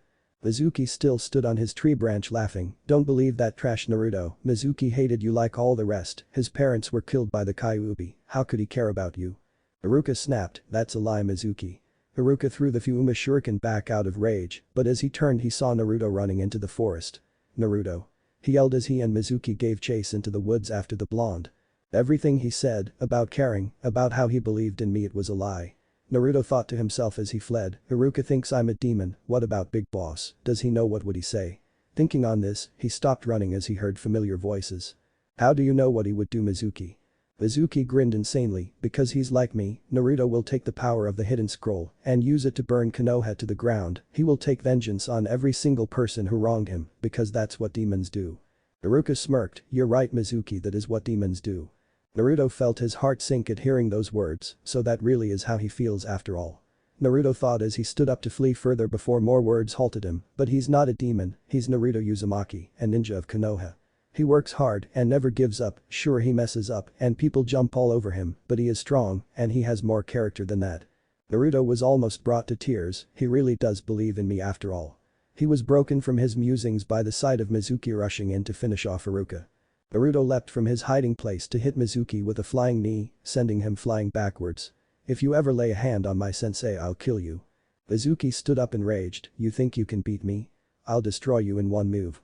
Naruto stood in a challenging posture, take your best shot you, I'll send it back to you 1,000-fold. Mizuki set himself in a battle stance, show me what you've got then Kyuubi. Page Bunshin no Jutsu. The forest filled with copies of the young alchemist, all smirking in anticipation of the coming attack. Mizuki stood stunned as a few of the clones spoke up, hey Mizuki team, didn't you saw you destroy us in one shot? Well if you weren't coming to us, we're coming to you. Mizuki let out an anguished scream as hundreds of metal fists decided to take their shots on the silver-haired Chunin. Standing in a now vacant field with a broken and beaten Mizuki, Naruto rubbed the back of his head with a sheepish look on his face, I guess I went a little overboard huh. Iruka had a proud look on his face, Naruto, come here for a second and close your eyes for me. Doing as he was told he felt something wrap around his head tightly, okay, now open your eyes. Naruto opened his eyes to reveal Iruka-san's hit I-8, feeling it on his own head. Congratulations Naruto. You pass. Naruto waited for a moment taking in the feeling before mobbing Iruka with a hug, oh thank you Iruka-sensei. Thank you so much Naruto had felt that the first step towards becoming Hokage had just been taken. Ishiro, Aiko and Blank were sitting by a river during a nighttime stop on their way back to Konoha when Jashiro felt a strange swelling of pride in a weird combination he'd never felt before. Huh, that's weird Blank took quick notice of his teammate's strange state, Shiro what's up? Something the matter? Shaking his head while clutching his chest, Jashiro said, no, nothing bad, I just got the feeling that someone close to me just kicked someone's ass, it feels good you know. Maybe Naruto-kun did something cool Jashiro-kun. Aiko chimed in while dipping her feet in the river, you know he wasn't going to stay out of trouble the entire time right? Aiko said while elbowing Jashiro in the hip. Yeah, maybe but didn't I tell him to stay out of trouble? Jashiro mused. Blank shrugged, yeah, but since when does he listen to you anyway? He said while shaking his head. Aiko cut back in, yeah, I swear you two have to be some kind of retarded, you both have the listening skills of a block of sharp cheddar cheese. Jashiro looked confused, huh? Did you two say something? I'm sorry I was just thinking about how much of my money that brat blew on the Ichiraku raiment stand, that little punk is buying his own shit from now on, I ain't a fucking philanthropist. Aiko palmed her forehead and splashed Jashiro, and there's my point Kami, you two really are brothers huh? Whatever Aiko, I just wish that I was there to warn him about the teams if what he's been telling me is any hint, I think he's gonna be downright miserable. Poor little bastard. Blank and Aiko looked confused, what do you mean Jashiro-kun?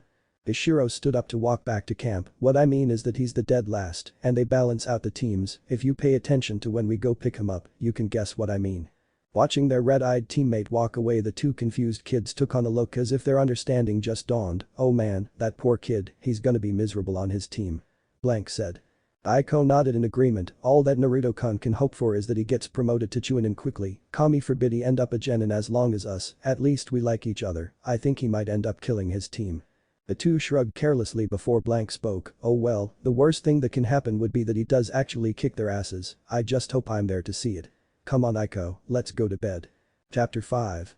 My own worst enemy. Congratulations Naruto-kun, I knew you could do it. Yeah kid I have to say, that story of yours is insane, an academy kid beating up a Chunin like that incredible. These were a few of the words that came from AM and Tuchi Ichiraku respectively as he sat down to eat 2 days after his fight with Mizuki and his subsequent graduation. Being that Jashiro was still absent and that even if he was there he would probably only get sparse praise from him, Naruto was getting his admiration from elsewhere. Eating a bowl of ramen or 12 was just a bonus. I'm sure your brother would be proud of you if he knew how you did it, it's an amazing story Naruto-kun. AM said while standing behind the counter in front of him, you just need to have more faith in Jashiro, he just acts like he's a tough guy, if he didn't care, then he'd never live with you in the first place. Naruto finished up his bowl of ramen before looking up to respond, meh, maybe, but enough about that, I'm a ninja now, how cool is that? Naruto began waving him arms in an excited fashion, now I'm gonna get to go on kick-ass missions just like Big Boss does, he's on one now, I can't wait haha.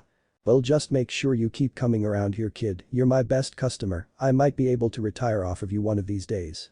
Tucci joked while returning Naruto's change. Taking it, Naruto stood up to leave. "You bet, old man, I'll see you guys later, I have to go back to the school today for my placement, bye old man, bye Amnichan." Naruto took off for the academy as he was instructed by Iruka. Naruto stepped into the classroom he had spent 5 years of his life prior to today. He wasn't full of dread as he normally was because he knew that not only would he never step foot in that room again, it was the start of his ninja career. Shikamaru noticed him first, always the smart ass he had to make a remark. "Hey Naruto, what are you doing here? This isn't a place for dropouts." Naruto had a deadpan look on his face as he walked closer to Shikamaru. "Kiss my ass Shikamaru, if your lazy ass would tilt your neck slightly higher, you'd see my damn hideate, I earned this thing, so I don't really need to hear any bullcrap today." Shikamaru just turned his attention back ahead, troublesome, whatever Naruto. "Ah, I beat you here no pig. Whatever forehead girl, I beat you by a mile." Naruto grimaced to himself, "And here we go, get ready for the next installment of the Catfight Chronicles." Naruto started, taking a seat by Sasuke. The prize for victory apparently is the moody, dark, always unpleasant king of all Team Sasuke Uchiha. Sasuke seemed unfazed by all of this, so Naruto decided to continue. "Sasuke, the center of the universe, the catalyst for busted eardrums around the classroom for going on 5 years now, how do you feel about this happening?" "HMN. I see, so do you have any commentary for the ongoing action we are seeing in front of us?" Naruto said, pointing towards the girls. What had started as Ino and Sakura arguing had turned into a full-blown battle royal of shouting, screeching and yelling. "This is a tremendous occasion, I haven't seen a blow-up this large since the winter of the 3rd year. Tell me Sasuke, how does this stack up to that particular conflict?" "HMN. Very well put, such an intellectual answer my collar-popping colleague, whoa. It's heating up now." At this point the shouting and shoving became a name-calling and hair-pulling contest, centered around the two who had initiated contact, Ino and Sakura. "Sasuke, it seems that the pecking order is once again being determined around here, maybe for the last time, any thoughts, predictions, or closing thoughts you'd like to leave the listeners with?" HMN. There you have it, loyal listeners, vague words from an emotionless man. Turning his attention back to the scuffle, he took note of a dark blue-haired girl sitting at the top near the door. Naruto had eventually identified her as Hinata. Not done poking fun at the fangirl rumble, he made his way back to her. "Hello my dear, you don't seem to be wanting to participate in the festivities down the stairs, being that you are a neutral party in all of this, perhaps you'd like to comment on the ongoing struggle." Hinata, taking note of exactly who was sitting next to her, found herself incredibly tongue-tied. "NN Naruto WW what are you?" Naruto cut her off, placing a hand on her shoulder. He continued the announcer shtick. Come now Hinata, you're a smart girl, you've been seeing this for years just as myself, what say you on today's proceedings?" Hinata's response was to pass out. "Ah, holy crap, what happened?" Naruto was freaking out. "Dude, what do I do? This is weird, how do I handle this?" Now years of having to watch your back for fear of not making it home due to a random attack had left Naruto with a very good early warning system for attack in his head. This allowed him to sense even the faintest amount of killing intent from those around him. In this case, however, there was no need for any kind of senses, even the densest person could feel the anger in the room directed at one Naruto Uzumaki. Naruto knew he was dead, the only control over the situation he had was the speed at which he could turn around to face his doom, which he chose to squander by turning quickly. The girls now crowding him had violence in mind. Fucking fantastic, Naruto thought, I just had to go piss off a room full of crazy killer kung fu ninja bitches. Sakura spoke up. Naruto, what did you do to Hinata?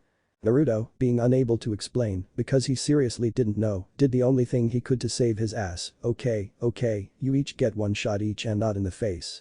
5 minutes later it was quite evident that his bargain had fallen on deaf ears, as the lumps and bruises all over his face would testify to. Naruto now sat between Sasuke and the main perpetrator of his physical anguish, Sakura. By now all the seats had been taken and Iruka had entered the room. With the events of the last few days, Naruto was amazed that he wasn't even walking with a limp, he looked just fine. Okay everyone, it's time for team placements. A few of the new genin were surprised, however Naruto was not. Big Boss has teammates, Aiko and Blank, at least they were close anyway, who the hell am I going to end up with? Team 7. Naruto Uzumaki. At this the blonde's head sat up off of the desk. Sakura Haruno. The sound of Sakura's shouts of defeat were starting to get to him. I don't suck that bad. And Sasuke Uchiha. Yeah. Take that Ino pig, I'm with Sasuke-kun. True love conquers all, Shanaro. Thump. Thump. Thump. Thump. The attention of the classroom was now directed to Naruto, who had taken to bouncing his head off of the desk repeatedly in an effort to cope with his predicament. Haruka looked on, concerned about Naruto's condition. Naruto, is there a problem? Naruto planted his head against the desk once more before turning his head to glare at Haruka. Yeah, there is Haruka, I thought you said you didn't hate me. Iruka raised an eyebrow. I don't hate you Naruto, what are you talking about? Naruto finally sat up again. You know what I'm talking about, some team I'm on. You've got the number one emo kid over here in all of his brooding asshole glory, and then you've got his number one fan who's probably loading up her right to swing on me as we speak. He said, stopping Sakura from actually hitting him as he called out exactly what she was going to do. Just don't get in my way dope. Were the words that came from Sasuke. Naruto was about to retort, but upon seeing who was on his right, he simply let it slide. He simply sat and daydreamed as Iruka called the remaining teams. As Iruka finished calling the remaining teams, Naruto had been thinking about the earlier event with Hinata. He didn't know quite what had happened, but he was sure that it was his fault. He felt he had to come up with a way to apologize. He was broken from that train of thought when Iruka called for lunch. Naruto did see this as a good chance to start off a decent team dynamic, so he set out to get an opportunity to eat with him. Believing that Sasuke would be more level-headed to approach first, he asked him in the hallway, hey Sasuke, since we're on a team now and all, what do you say we just start over and try to act like a team? What do you say, we can start right here by eating lunch? You, me, Sakura, how about it?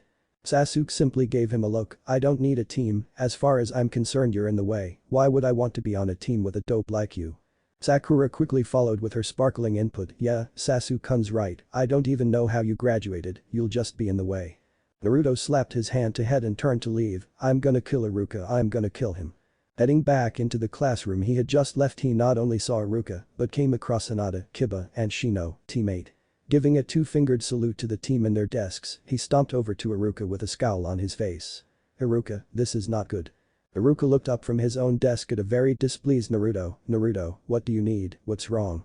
He took a seat on Iruka's desk to elaborate. My team is the Sasuke Uchiha show with Sakura tailing right behind. They can't stand me, they won't listen, and this team may end up giving me stomach ulcers.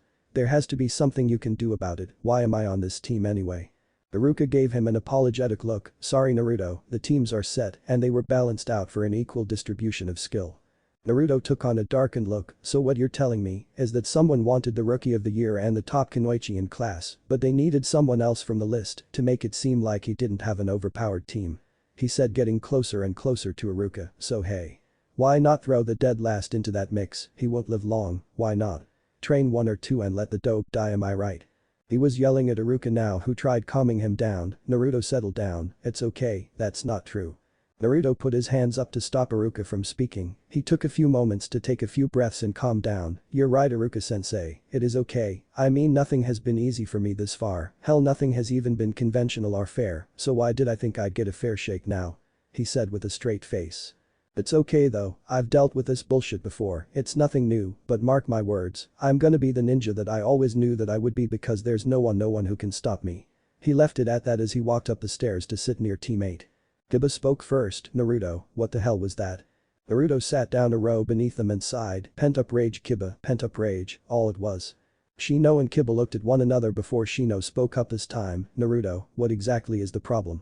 Naruto tilted his head back to see teammate upside down before answering. I guess you guys really weren't eavesdropping, at least until I started shouting. That got a grin out of Kiba and a small smile from Hinata.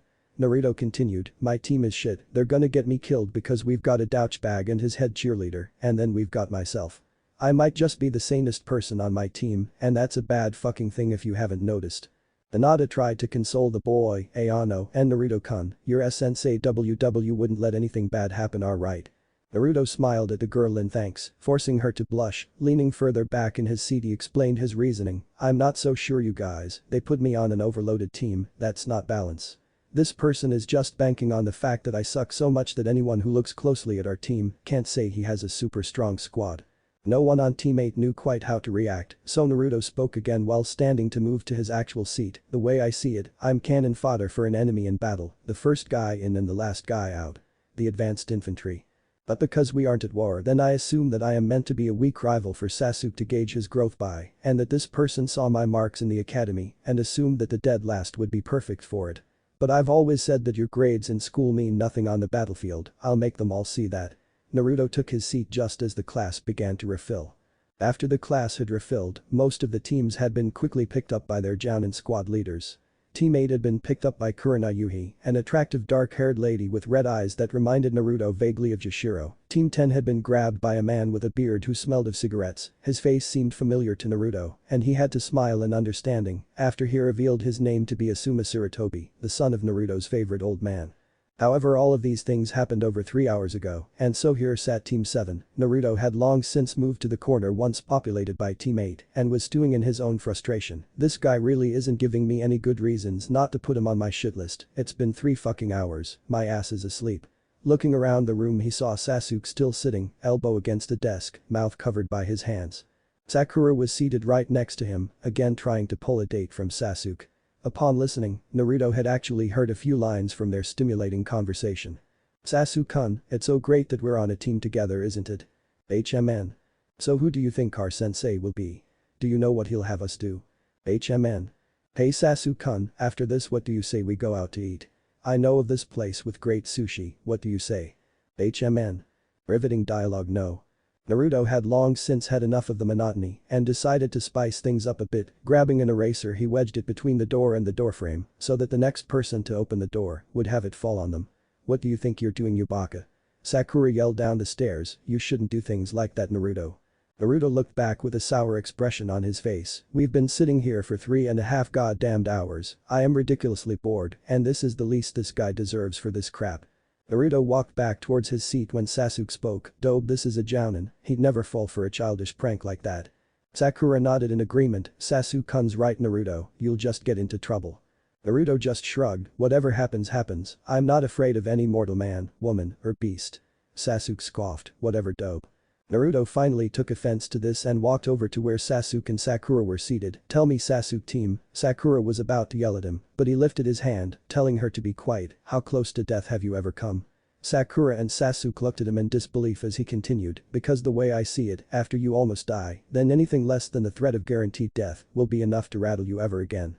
Staring directly into Sasuke's eyes, he paralyzed him with cobalt blues of his own. Until you've been so close to death that you actually see the gate, you see it open. You go inside and envelop yourself in the darkness until you go so far inside that the only damn thing that saves you is the fact that the gate just won't close. You can't tell me what I do, and do not fear.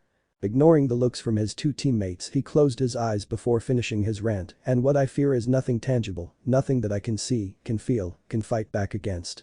I fear the things that are out of my control. I fear the things that I will never know. I fear the unknown unknowns of our world. Sakura stared at him before gaining the resolve to question him. Naruto, what are you talking about, unknown unknowns? She said in confusion, what are you saying? Sasuke simply kept listening. He actually wanted to hear what Naruto really knew about life. Let me tell you then, if you don't understand. He said, shifting in his chair to look at both. In this world there are known knowns, things we know, and there are known unknowns, things we don't know. He started, pausing to gauge their understanding. These things can usually be learned and understood by simply going through life, looking for the answers, studying, just living. Flipping his hand, he went on the flip side of that there are unknown unknowns, things we don't know. These are confusing because we never think about them. To think about them would make them a known unknown, and would put you on the watch for them. Unknown unknowns can be anything in the universe that you don't know, that you don't think about, that you won't ever find or figure out. Seeing that his words had gotten them thinking, he kept pushing. The ultimate category are unknown knowns, things that we don't know why we know them. There are many of these. I used to have a bunch of them until one day I figured out why I know so many things I shouldn't. It was because I had gone through the gate of truth. The eyebrows raised between his 2 teammates. He took this as a sign that they had no clue what he was saying. The gate of truth is the gate that all things must pass through during the transcendence of life to death. When I went inside, I was standing in darkness. It was nothing, and yet it was everything. Everything? Sakura asked. Sasuke's eye twitched at the concept being described to him. Yes, Sakura, everything that you could ever possibly imagine learning, all in that place. You could learn anything at all. It's simple, all you have to do is die. Cough, cough. The 3 genin turned their attention to the doorway where a silver spike-haired masked man stood while holding an eraser. I was going to say that after the little prank I walked into a few moments ago, my first impression of you all was that I hated you guys. Naruto, Sasuke, and Sakura sweat dropped at this until he continued, but after the last part of that conversation, I just heard, I have to say, I think I like you guys now. Meet me on the roof in 5 minutes. Naruto sat on the rooftop next to Sasuke and Sakura. He was very grateful that this time the jounin had the good sense to actually adhere to his own 5-minute time span. The masked man saw with his one exposed eye that his entire team had assembled, so he began, "Alright, why don't you all introduce yourselves?" The trio looked confused. "What are we supposed to say?" Sakura asked, confused by such a vague request. Kakashi gestured lazily, "You know. Your name, things you like, things you dislike, dreams for the future, hobbies, things like that." She still didn't get it. By now Naruto had to ask, "Well, how about you go first to show us how to do it?" Kakashi obliged his request. "Me, well, I'm Kakashi Haddock, I like many things, and I dislike quite a few things as well, my dreams for the future, I don't quite feel like telling you all that, as for hobbies I have many hobbies." All three thought the same thing, that was pretty useless, all we really learned was his name. "Alright you, blonde kid, you're first, go ahead and tell us about yourself," Kakashi gestured to Naruto. "Alright, I'm Naruto Uzumaki, I like instant ramen in a cup and I really like the ramen from Ichiraku Ramen, I also enjoy training and fighting Big Boss. I hate the 3 minutes you have to wait after putting the water into the ramen before you can eat it, and I also hate being underestimated and people who dislike others before they get to know them. My hobbies are fighting Big Boss, testing different flavors of ramen, and learning about Big Boss's science." He then stood up, "My dream for the future is to be the greatest Hokage, then I'll finally get some damn respect around this place." "Well, he's grown up in an interesting way, alright, next on down the line," he said, pointing at Sakura. "Right, I'm Sakura Haruno, what I like, or the person I like is," she blushed while looking at Sasuke. "My hobbies are," as she blushed at Sasuke again, "my dreams for the future." Repeat previous process with a squeal for added effect. Kakashi cut in at this point, "And what do you dislike?" She glared ahead, "Naruto." Naruto didn't really seem too fazed. "Join the club, seriously, there's a club, they meet every Tuesday and Thursday down at the recreation center, I'm dead ass serious, isn't that weird?" He questioned to those around him. Kakashi just continued, "Okay you, the dark one, you're the last." Sasuke spoke through his hands, "My name is Sasuke Uchiha, I hate a lot of things, and I don't really like anything, I don't have any hobbies, and my dream for the future isn't so much of a dream as it is an ambition, I am going to restore my clan, and I am going to kill a certain man." At this point 3 different thoughts ran through the others' heads. Naruto thought along the lines of, okay, that's not creepy at all, crazy emo motherfucker. Sakura thought, Sasuke is so hot. Kakashi thought, just as I thought, he's still obsessed with killing his brother. Okay, well that's good, you each have your own ideas, and you're all unique. We will have our first team meeting tomorrow morning. Naruto was excited, "Well, what kick-ass mission are we going to be going on, Kakashi?" Kakashi looked at the boy, "You mean Kakashi-sensei?" Naruto shrugged, "No, I meant Kakashi, you haven't done anything to get my respect, as a matter of fact you're lucky I didn't nickname you yet." Staring for a few seconds at the blonde, he answered his question, "A task the 4 of us will do together, a survival exercise." This surprised the 3 genin. "What? An exercise, are you serious?" Naruto said. Sakura seconded him, "But didn't we already go through this stuff in the academy? That's how we got here, isn't it?" Kakashi responded, "Yes, but this isn't like your regular average training." Naruto stood again, "Why, what exactly is it?" Kakashi just began laughing, pissing Naruto off, "What in the blue hell is so funny?" Kakashi stopped laughing to answer, "I could tell you, but you're not going to like it. Out of the 27 graduates who have just left the academy, only 9 will actually be accepted as genin, the remaining 18 will be sent back to academy, in other words, this is a make it or break it, pass or fail test, and the chance that you will fail is at least 66%. The genin now had expressions reflecting their respective shock and discomfort over the situation until Naruto snapped, "I call bullshit on you, Kakashi, Big Boss never told me any bullshit about a second test, and he damn sure never told me about having to go back to the academy. We worked hard to get here, so much shit has gone down since we started. Sasuke lost his family, Sakura fell in love, and I got punched in the motherfucking nuts by a guy named Cockknocker.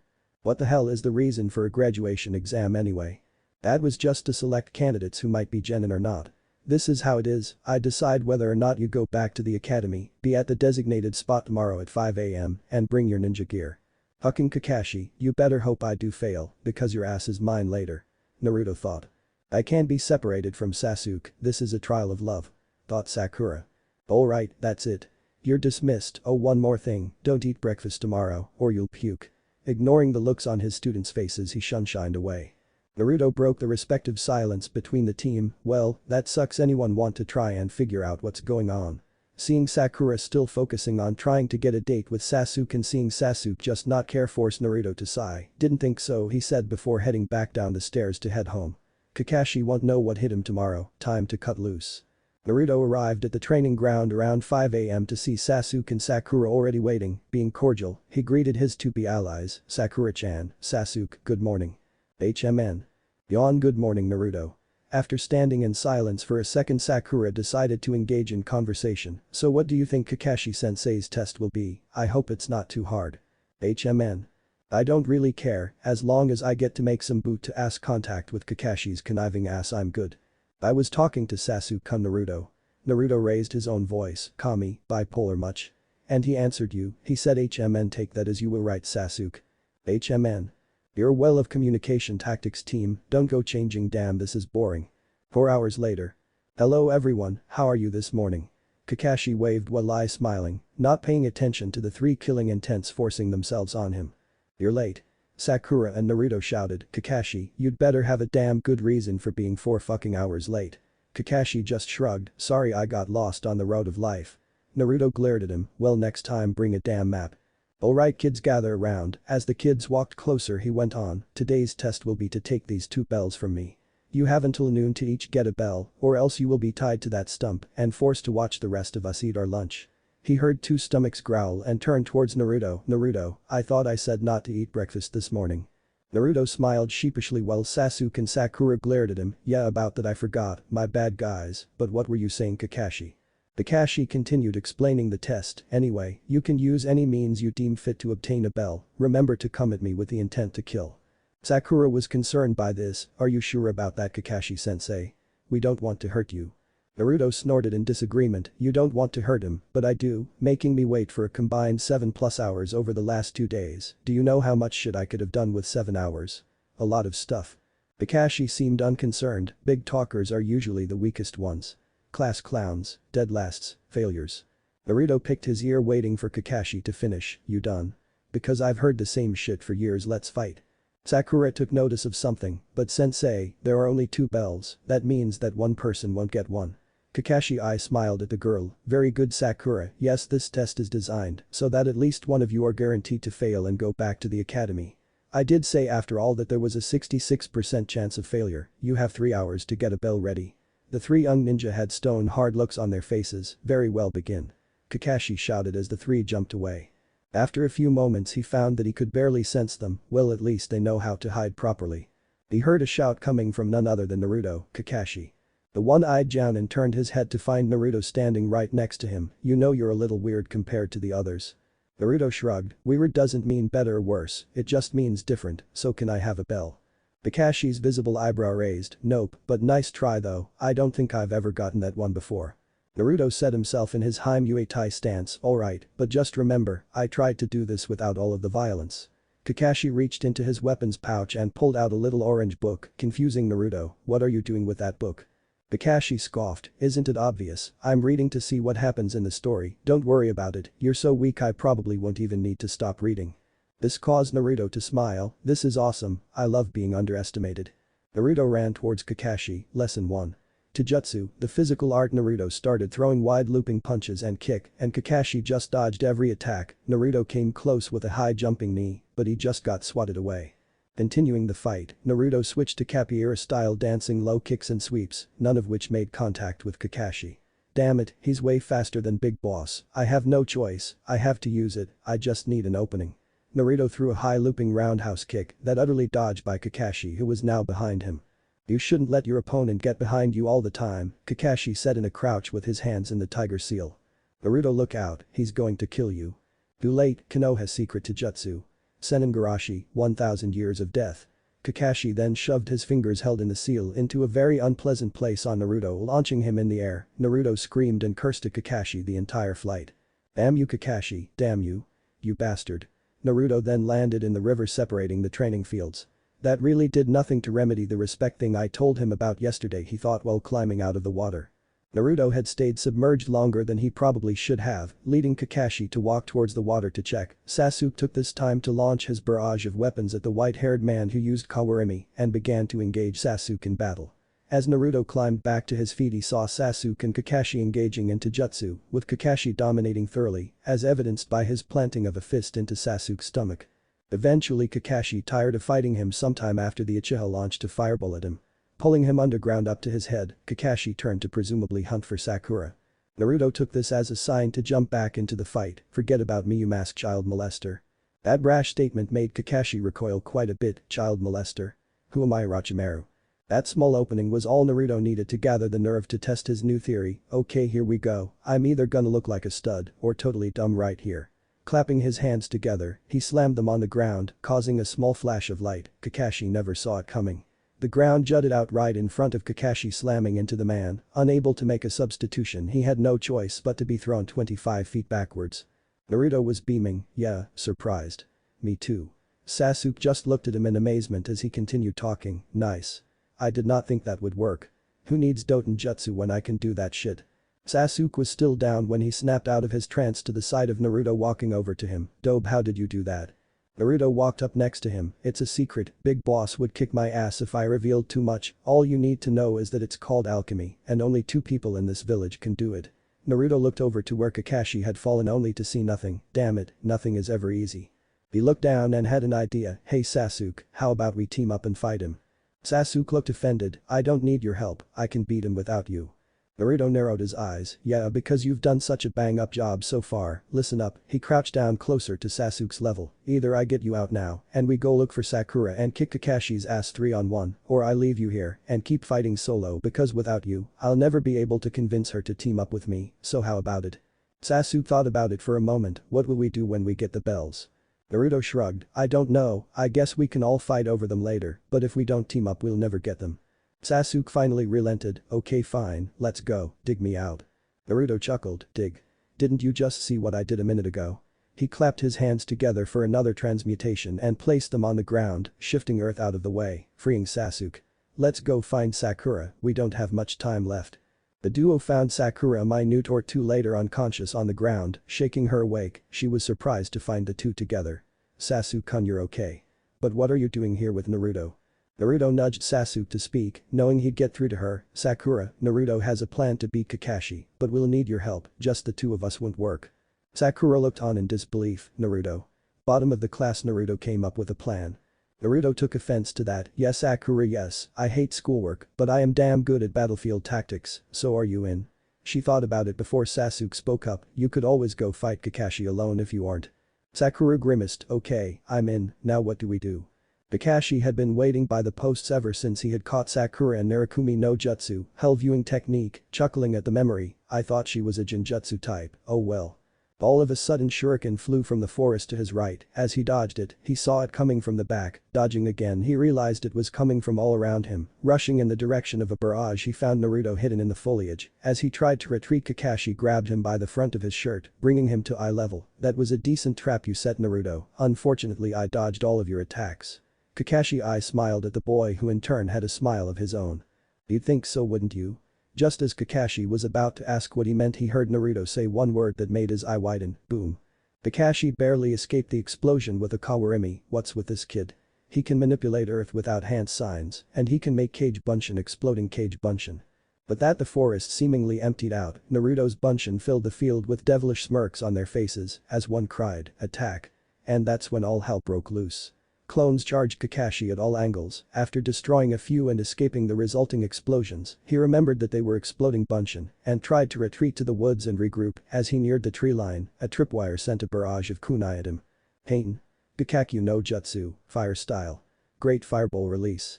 Leaping to the left, he saw that he had jumped into the path of Sasuke's fireball. Making another quick kawarimi, he stumbled over another trap, launching more kunai and shuriken at him. Kami, what have I gotten myself into? These kids might actually end up killing me. Grabbing 2 of Naruto's clones, he threw them at Sasuke. Before they reached him, however, he heard a clap followed by the land surrounding Sasuke to rise, forming a protective wall around him from the explosions. Sakura had finally moved from the background and began bombarding Kakashi with weapons from afar, while Naruto, Sasuke, and Naruto's remaining Kage Bunshin engaged Kakashi close range. Kakashi was beginning to just contemplate surrender, as he had no clue how much longer he could fight like this against these kids without hurting them too badly. Ring. Ring. Ring. Ring. Ring. Ring. Oh, well, it looks like time is up and you all failed to obtain a bell in the allotted time slot. Kakashi smiled to the genin. Sasuke looked angered, Sakura looked dejected, while Naruto was grinding his teeth together after dispelling his remaining clones. Damn it, damn it, damn it. So close, just a few more minutes, he couldn't have possibly kept up with that pace for much longer. The three genin walked towards the posts when Naruto spoke again. Damn it, I'm sorry you guys, maybe if I had more clones we could have gotten him. He punched the ground in frustration. Sakura walked up and put her hand on the crouching boy's shoulder. No Naruto, it wasn't your fault, I had all of the weapons, I could have set some more traps before engaging in the battle. She said, taking the blame for the failed plan.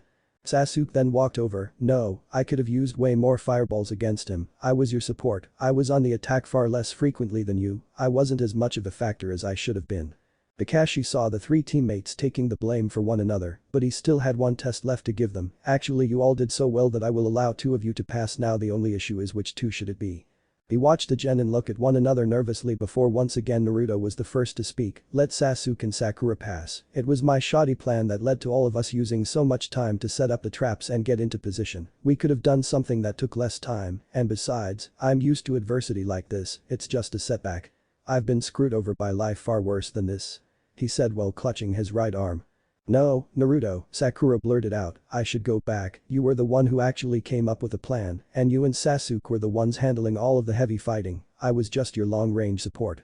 I didn't really carry my weight, let me go back to the academy, she finished while lowering her head. Sasuke said, you two can't be serious, he continued, getting Sakura and Naruto's attention. Sakura, if you hadn't set your traps and backed us up, it would have been near impossible to catch Kakashi off guard in a straight fight, you took the wind out of his sails a few times with those tripwires.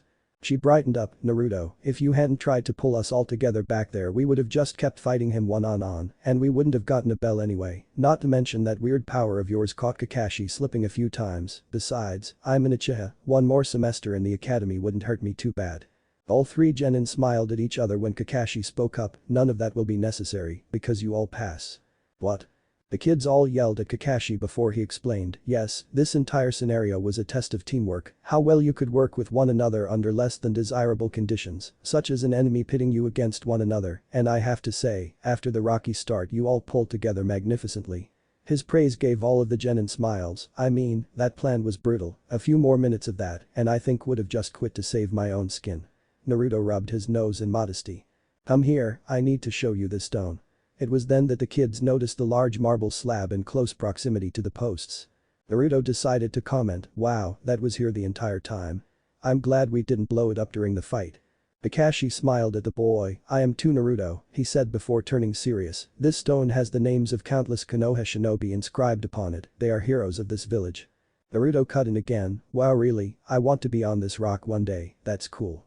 Kakashi shook his head, no Naruto, I don't think you want to be on this stone, the names on this stone are the names of those who have died in the service of our village. Naruto gulped before Kakashi concluded his speech, remember, in the ninja world, those who abandon their mission are trash, but those who abandon their comrades are lower than trash. Smiling once more at his new students he spoke again, you all pass, as of now Team 7 will begin missions tomorrow. In response to this Naruto and Sakura cheered while Sasuke gave a satisfied smirk. As the team walked back into town together Naruto took this moment of spiritual team bonding to sucker punch Kakashi in the stomach with his auto-mail arm. In a strained voice Kakashi asked, groaned Naruto, what was that for? Naruto gave a smug grin while standing above his fallen sensei, that was for shoving your fingers up my ass during our fight, you had to know I was going to get your ass back for that bullshit, right? 1,000 years of death, not so funny now, huh? Brown. That's what I thought, see you tomorrow. Kakashi-sensei. Naruto, Sasuke, and Sakura continued their walk, while Kakashi remained on the ground for 20 more minutes. Chapter 6. Crazy is relative. Beep. Beep. Beep. Beep. Beep. Beep. Crash. Naruto had just disposed of his alarm clock by pitching it across the room. Piece of shit, I need a clock radio. Another day in the life of Naruto. Blank is fucking right, alarm clocks are evil, damn it, big boss didn't wake up. Rising to his feet in his sleepwear, a simple pair of pajama bottoms and a sleeve for his right arm, he left his bedroom and crossed the hall to Jashiro's room to find his white-haired brother asleep, Big Boss moving beside his head. Naruto began slapping Jashiro. Wake up, Big Boss, Aiko and Blank are going to kick your ass if you make them late.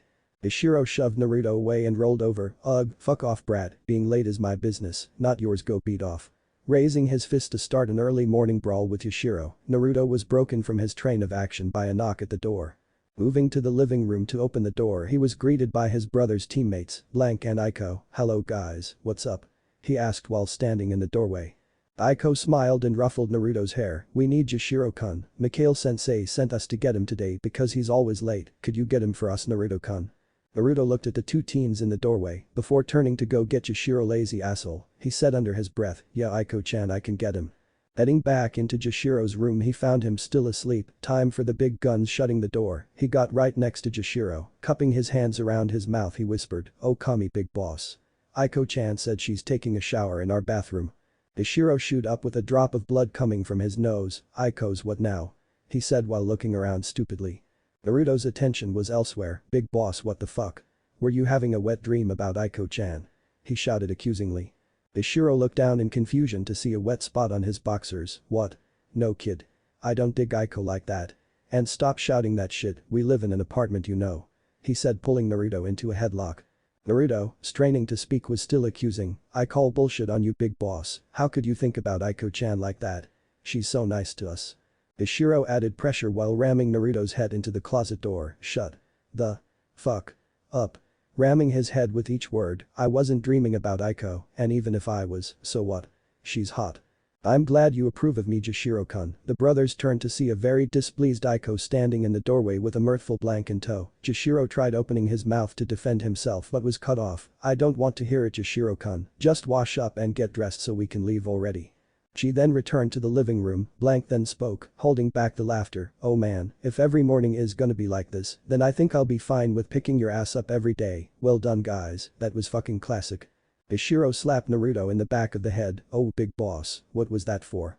"That was for not telling me my team was here." After a moment of thought, he slapped him again. "And that was for shouting that I was having a wet dream about Aiko. Are you trying to get my ass whipped?" Naruto rubbed the back of his head while Jishiro grabbed a change of clothes and went to the bathroom. Naruto sighed. "Today's gonna suck." And suck it did. After Team Jishiro had left the apartment after a very awkward span of waiting on Jishiro, Naruto had tried to get ready for his day with a shower, only to find that Jishiro had used all of the hot water. After an unpleasant cold shower, Naruto attempted to look for breakfast, only to find that the brothers desperately needed to go grocery shopping. Debating on going to Ichiraku for a quick bowl or eight, Naruto saw that he was running close to being late for his team meeting that morning, but he should have known better than to actually show up on time, because Kakashi sure as hell didn't. Sitting hungry for 3 hours is bad enough, doing it while being belittled by your teammates is an entirely different slice of hell. Naruto thought that after the bell test he would get a little respect from his team, however after the high of success had died down, it was like the academy days all over again. Now weeks into their careers, Sasuke would brood and shoot Naruto down with insults and belittling his skill, along with Sakura, who would fawn over her superhero in the flesh and wallop Naruto whenever he would voice his displeasure. Due to the perpetually late Kakashi Haddock, the only mission they could get was catching Tora, the bastard cat, the bane of Naruto's existence. Leader to team, do you copy? Sasuke here, in range of target, over. Sakura here, in view of target, over. Naruto here, ready to move on target, over. Alright team, move on target at my mark, go. After a short 6-minute chase, Team 7 had caught the cat after it had been cornered and decided to use Naruto as its makeshift scratching post. After returning the target to Ninja HQ, the team came to understand exactly why Tora ran away so often. Team responses ranged from pity to outright humor from Naruto as he felt the cat was getting what it deserved. Alright Team 7, for your next mission you can either help weed an old man's garden, pick up trash, or no, hell no. Naruto shouted at the Hokage, judgy enough with the bullshit missions. Picking up trash, babysitting, what the hell man? What about all the kick-ass missions Big Boss told me, he goes on. Fighting bandits, protecting people, sign me up for that stuff. Despite the embarrassed look on Kakashi's face, Sasuke and Sakura pledged silent support to their loud blonde teammate as they too were sick of the bona fide chores they were forced to run. Iruka yelled at him, "Naruto. You're just a rookie gen and barely into your career as a ninja, you have to do D-ranked missions until you build enough experience to go higher on the ranking chart." Naruto scoffed, "Yeah, because picking up dog shit in the park is such an experience building assignment. Come on, just give us a shot at a higher ranked mission, we can pull it off." Naruto began to pout as Sarutobi began to chuckle. "Okay Naruto-kun, I can see you feel stringly over this. Kakashi, this is your squad, it is your final decision." Kakashi looked at his students before answering, "I believe Team 7 is adequately prepared for a C-ranked mission." Naruto and Sakura smiled while Sasuke began smirking. "Finally, a real chance to test my power, I guess I should thank the dope. I guess you should meet your client, you may come in now." A side door opened revealing a relatively large man with white hair and a goatee. It was quite obvious he was loaded off of drink. What? These are the brats that are supposed to be protecting me? They look like a bunch of babyface brats, especially the stupid-looking short one in the middle. Ah, I wonder who he's talking about. Naruto asked as his teammates moved in to show that he was actually the shortest. Kiss my ass you old drunk, you're probably seeing double or something. Everyone in the room looked mortified hearing Naruto insult a client like that until they heard the booming laughter from the man. Ha ha, I like that, a little spunk in the kid eh. I'm Tazuna, super bridge builder, I expect super protection on this trip. Kakashi stepped forward, you have nothing to fear, my students are very good despite their age, and even if that isn't enough, I am a Jonin, an elite ninja, we should be more than enough to protect you on your journey. Tazuna spoke again, very well then, let's leave as soon as possible. Naruto raised his hand and stepped forward, actually, I think we should wait until tomorrow morning. The Sandaime Hokage looked intrigued, and why is that Naruto-kun? Easy Gigi, due to Kakashi being ridiculously and late as usual, we didn't really get this mission until late afternoon, by the time we get moving it'll already be dusk, that's not really a good start time for a protection detail, besides, Tazuna here is hammered, and a sober target is easier to protect than a drunk target. A stunned silence filled the room at the amazement of the orange-vested shinobi's logic, what? Big Boss has been doing these for 2 years, he told me about a few of them, and bitched about more than a couple. Kakashi broke the silence, okay then, Team 7 will commence the mission tomorrow morning, everyone get your things together and be at the main gate by 9 o'clock tomorrow morning. After the team had been dismissed with the order to meet up the next day for the mission, Naruto had been wandering around town, he already had his gear packed, so there was no need for that, and he wasn't hungry yet, so there was no reason to go to Ichiraku's.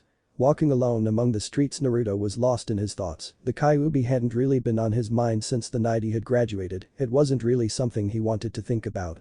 He realized that if he had to tell anyone he had to tell Chishiro, he lived in the same place as him after all, but he was worried, how would he take it? Would he hate Naruto too? Would he fear him? Would he up and leave? Just as his thought began slipping he felt a presence with him. He simply shouted, you know you might as well come out now, you can mask your signature really well, but I've been sensing people like you since I was a kid. Who he saw was not exactly who he was expecting to see, dark blue hair came from behind a corner, G Gomen and Naruto-kun I didn't mean to. She trailed off. Naruto was slightly surprised, huh, Hinata? Nani? What are you doing here? He said walking to close the distance between them as she spoke again, I was just coming from the training field Naruto-kun when I saw you. His face brightened up, well why didn't you just call out for me or something? I could have really used some company right about now. She began blushing and apologizing, G Gomen and Naruto-kun, I. Naruto began waving his hands wildly in front of himself, no, I'm not upset, I just thought you would like some company walking, especially around here, it's not exactly the safest part of town. Taking note of Naruto's gentle smile, Hinata was beside herself, is Naruto-kun asking to walk with me? What's going on? Not sure how to take her silence, Naruto stood for a moment until his stomach broke the silence with a growl, I'm sorry, he said rubbing his stomach, I haven't eaten all day today, it's starting to catch up with me I guess. Suddenly an idea hit him, hey if you don't have to rush home or anything, how would you like to come with me to eat? Hinata wasn't sure if this was real or not, Naruto wants me to eat with him. Like a date. Don't pass out, don't pass out, don't pass out not trusting her voice at the moment she just nodded her head vigorously. Naruto took her hand, ignoring the bright red blush, and took her where? Where else? Ichiraku Ramen. Walking in through the curtain, Hinata in tow, Naruto gave his usual spirited greeting, yo, old man, 3 bowls miso ramen to get started. Gucci poked his head from behind his curtain, Naruto, was wondering when you'd show back up, who is this? Naruto pulled Hinata front and center and introduced her, this is Hinata Hyuga, she was in the same class as me in the academy, and I saw her today, so I thought it would be a good idea to ask her to eat with me. Hinata found her voice after Naruto introduced her, no, hello sir, and nice to meet you. Gucci smiled at the two before yelling Naruto's order to Am, who promptly came out front to see the pair, oh, so Naruto brought a friend with him. What will you have today sweetheart? Hinata answered, I'll have a chicken ramen please. As the orders were taken and being made the two began talking, by which I mean Naruto would talk and Hinata would listen and chime in every once in a while. The two talked about how things had been going for themselves since graduating, Naruto talked about his team, the bell test, embellished immensely of course, and the training he'd been doing. Hinata just made comparisons between what Naruto had done and what her team had done, keeping her roles in their endeavors out of the conversation. Eventually after Hinata had finished her bowl and Naruto had finished his sixth, it was time for him to leave. "Well, I'm sorry Hinata, but I have to go. Do you need me to walk you home?" Once again, Hinata's perpetual blush began acting up. "Naruto-kun wants to walk me home. This can't be a dream, can it? Hi and Naruto-kun." Smiling at her, he began leading her to the upscale part of Konoha.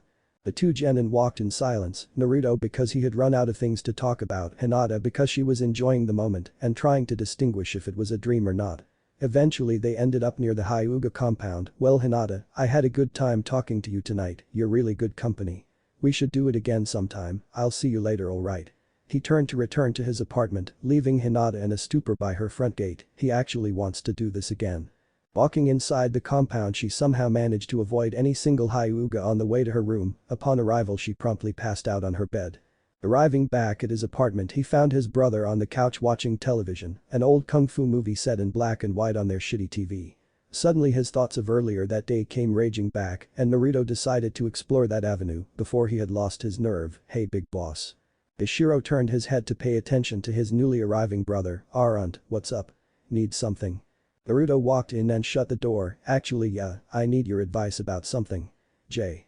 Ishiro nodded sagely about something before motioning Naruto to sit down next to him on the couch. "I assume it's around that time that you'd be asking your big brother about stuff, so shoot, what you got for me little buddy?" Taking a seat, Naruto began speaking. "Big boss, what if you had a secret to tell someone close to you, something big, not just a secret like I did steal your t-shirt and wipe up spilled milk with it or something like that?" Ishiro thought for a second. "I knew you fucking took my shirt, you little bah." "Focus boss, focus." Ishiro calmed down and spoke again. "Well, you have to ask yourself. How important is it really that this person know your secret?" Naruto nodded as Ishiro continued. "I mean, you told me big secrets, like how you can transmutate without a circle, that was fucking surprising, scared the shit out of me." Naruto chuckled. "It scared Kakashi too." The two laughed a bit before continuing, "But yeah, if it's bigger than that then you have to say, is telling this secret really a priority?" Naruto casted his gaze downward as Yushiro wrapped an arm around him. "It's pretty clear to me that whatever you have to tell it to me or else you wouldn't be so skittish right now." Naruto looked up in surprise. "It's okay, you don't have to tell me now, I'm still keeping some secrets from you, so you can keep this from me if you think it's so big. Just remember Naruto, I'm your brother, I care about you, if I didn't then I wouldn't have saved you, I wouldn't have trained you. And I wouldn't be living with you now, okay?" Ishiro patted Naruto on his shoulder and went to stand before Naruto stopped him. "Wait, I think all I needed was to hear something like that from you. I want to tell you, and I have to. It wouldn't be right if you didn't know this." Ishiro sat back down and set his full attention on Naruto. "Okay, so you know how in the academy they told us about the Yondaime Hokage battling the Kyuubi 11 years ago and killing it?" Ishiro nodded, not speaking. He was allowing Naruto to tell his story. "Well, he couldn't really kill it, not completely. I got the real story from Hokage Jiji. The Kyuubi is a being made of pure demonic chakra, killing it was impossible, so he did the only thing he could, he sealed it." Jishiro nodded, eyes widening. "He sealed it in a newborn baby, but only one was born that night." Naruto was still reluctant to tell him, so he made him guess. "Big boss, when is my birthday?" "October 10th. "What night did you save me from dying?" "October 10th. "What day did the Kyuubi attack?" "Octo." Naruto cringed when he realized Jishiro understood. The two waited in silence for a few minutes before Jishiro spoke. Well that makes sense I guess. I did always wonder what that fucking tattoo on your belly was." Naruto looked at him incredulously. "Yeah kid, it does. I always wondered why those people tried to kill you. Now I understand. I don't agree, but I understand." Naruto looked on. "Boss, aren't you scared, mad, something?" Jishiro shook his head. "No, why should I be? I didn't fight the Kyuubi, so I don't care how scary it is. I didn't live here until 4 years ago, so I don't care that he destroyed the city and he didn't kill anyone I know, so why would I even give a fuck? As far as I'm concerned it's actually a good thing you have it." "What? How?" Naruto asked. "Because it's obviously the thing that saved your ass 4 years ago, and as long as you hold it, then you're saving everyone's ass, so it's good." Naruto looked like he wanted to cry out of joy. "Big boss." Ishiro panicked. "Oh hell, no fucking tears, okay? I told you I'm your brother, you can tell me anything." "In all reality, well, it doesn't surprise me that much, I expected you to ask me something else." Naruto was confused again. "Something else? What did you think I was going to ask you, big boss?" Ishiro rubbed his nose. "Well, after the shit you pulled this morning with Aiko, and the fact that when I went to Ichiraku to look for you a few minutes before you got here, AM was so excited to tell me that you were eating with a girl, I thought you were gonna start asking me lady questions." Naruto's jaw dropped. "What?" "Big boss, she was just a friend, and what are you saying?" I'll never ask you anything like that. Ishiro smirked at his brother, it's perfectly natural Naruto, from what AM told me she was quite cute, good choice little buddy, you got a girl without my help, sniff I've never been more proud of you. Naruto was almost foaming at the mouth, I was not. She's just a really nice person, she was good company. I don't have a thing for Hinata like you have for Aiko. His veiled attempt at trying to turn the tables on his big brother failed, I already told you, I'm not into Aiko like that, she a hot eye, but she's too high maintenance for me. And why aren't you? She's cute and she loaded, she's from the Hyuga clan. Naruto looked ready to pounce, seriously big boss, I'll kick your ass right here and now, shut up. Ishiro gave him another smirk and patted his brother on the head, it's okay Naruto I'll stop, you should get to bed now, you have to get up early for your C-rank mission right? And I left you something on your bed that you might find useful for your current issue. Jishiro then turned the TV back on and shooed Naruto away. As Naruto entered his room and turned the light on he found an orange book on his bed. He noticed it was the same orange book that he often saw Jishiro and Kakashi with in their spare time. I always did wonder what was in this thing. Flipping the book open to a random page he read down a few lines. What the hell big boss? I'll kill you. Ishiro was rolling on the couch with laughter, oh man. Ha ha, I love that fucking kid so easy to mess with. Oh man there's only one Naruto. Chapter 7. Do you know the enemy? As the sun rose, Naruto had gotten dressed and grabbed his gear in order to meet his team and Tazuna by the gate. The mission had been postponed by Naruto in order for Tazuna to sober up the previous day, he doubted that would change anything however. In all actuality Naruto was glad that the Hokage had allowed the mission to be left for the next day, his much needed talk with his brother the previous night had put him at ease. At least if no one else would accept him for his burden, he was glad his brother would. This also left him to think about his late meal with Hinata yesterday evening as well. He hadn't lied to Jishiro, he really did enjoy her company, and he had to admit she was kind of cute, maybe if he could get her to stop blushing around him, he'd look more into it, until then he would have to reserve judgment. But he had to wonder how she would react if he had told her about his tenant, he hadn't spent enough time around her to get a good estimation, and even then as the code states, hope for the best, but expect the worst. He resolved to leave all of these thoughts for later as the main gate came into sight. He took notice of Sasuke sitting under a tree in the patch of grass off to the side, Sakura also nearby, surprisingly she wasn't bothering to get Sasuke's attention today, but that could be attributed to the time of day, the sun had just risen, give her a few hours, she'd be herself in a while.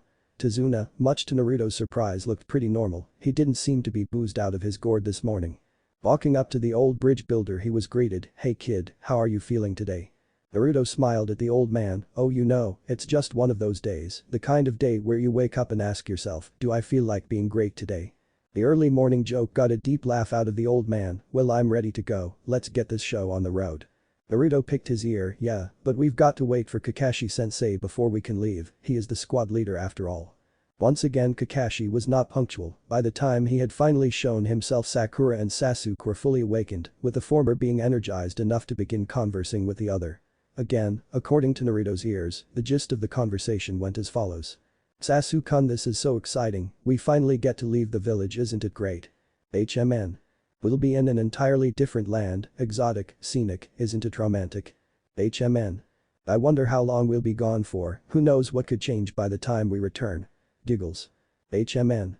Fucking master orators of their generation no. Naruto had taken to trying to bond a bit with Tazuna, he started telling Tazuna about his life in Konoha and a few of his more entertaining experiences, leaving out the darker stuff. Tazuna found the blonde to be entertaining in his own right, full of stories and a ridiculous amount of pent-up energy. Around the time Naruto began telling jokes Kakashi had decided to make himself known, hello everyone, good morning. I smiled, getting 4 glares in return. You're late.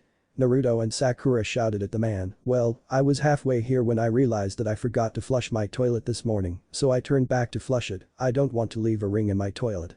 Naruto's sweat dropped, Kakashi that's gross, I can't tell if you're lying or not, I kind of wish you were because I really didn't need to know that shit. Sakura wasn't as low-key, sensei that's disgusting. I'm with Naruto on this one, we really didn't care about that. Sasuke seemed indifferent, whatever, can we just get going, we've been ready for hours. Of course Sasuke, Tazuna-san, are we all ready to leave? Tazuna looked towards the masked man, yes we're all set here, let's get moving. The next couple of hours were quite boring, Sakura had continued to pester Sasuke, Naruto had tried to strike up some form of conversation with his teammates, but was rebuked at all attempts, while Kakashi just walked along reading the orange book that Naruto had come to despise after Jashiro's heinous actions the previous night, Kakashi? Naruto asked moving alongside him. Kakashi's eyes never left the page. Yes Naruto, what do you need? Naruto fixed him with a hard stare. You and my brother both read that crap. Kakashi raised his gaze over his book to look at the boy. Really? Your brother has good taste then. Naruto exploded. Good taste. It's porn. How can you read that smut with a straight face? You and Big Boss can look at that damn thing for hours. Sasuke and Sakura had moved closer to the other two ninja out of curiosity to Naruto's yelling. What are you two yelling about? Sasuke asked. Naruto pointed at Kakashi accusingly. Kakashi over here gets his rocks off by reading nasty books. Sakura shot him a distasteful look. Sensei, is he serious? Is that really what's inside that book you read? Kakashi tried defending himself. Well, it has a pretty good story. Naruto cut back in. Yeah, in between all of the heavy petting and couples doing the do. The remaining two genin simply floated to the back of the pack silently. A few more hours had passed. Sakura was now talking with Tazuna, trying to find out about the Land of Waves, the destination of the escort.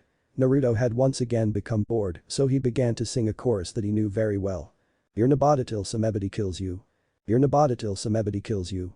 This got him a few concerned glances from those around him. What? No one spoke up as they kept walking. A while later the group came across a puddle in the road. Naruto took a glance at it and contemplated splashing in it, but figured it was too childish for this situation. After walking a good distance from the puddle, it exploded as two masked figures launched out at Kakashi, surrounding his body with a spiked chain. One down. The two men pulled on the chain, splitting Kakashi into bloody chunks. Sakura screamed in horror at the sight of their sensei being eviscerated within seconds. Tazuna turned so pale, it looked as if he would faint. Breathe G. Naruto had cut off the man's morbid gloating with a hard right to the body. Said punch had sent the man flying, which in turn took the man attached to him careening with him. As the two came to a stop near a tree, Sasuke now sprang into action, throwing a shuriken through their chain, which embedded itself in the tree. He threw a kunai at the shuriken to force it in deeper. Damn brats, the men said in stereo as they broke off their connection and charged at the boys, dividing up the battle among them. Sasuke dodged the man's clawed glove swipes, finally leaping back to create some space. As the man leapt at Sasuke to reclose the distance, he leapt to the side and kicked him in the side of the head. Grr, you little bastards think you can fight? Sasuke smirked at the man's agitation towards being handled by a kid. This time he took the offensive and rushed in.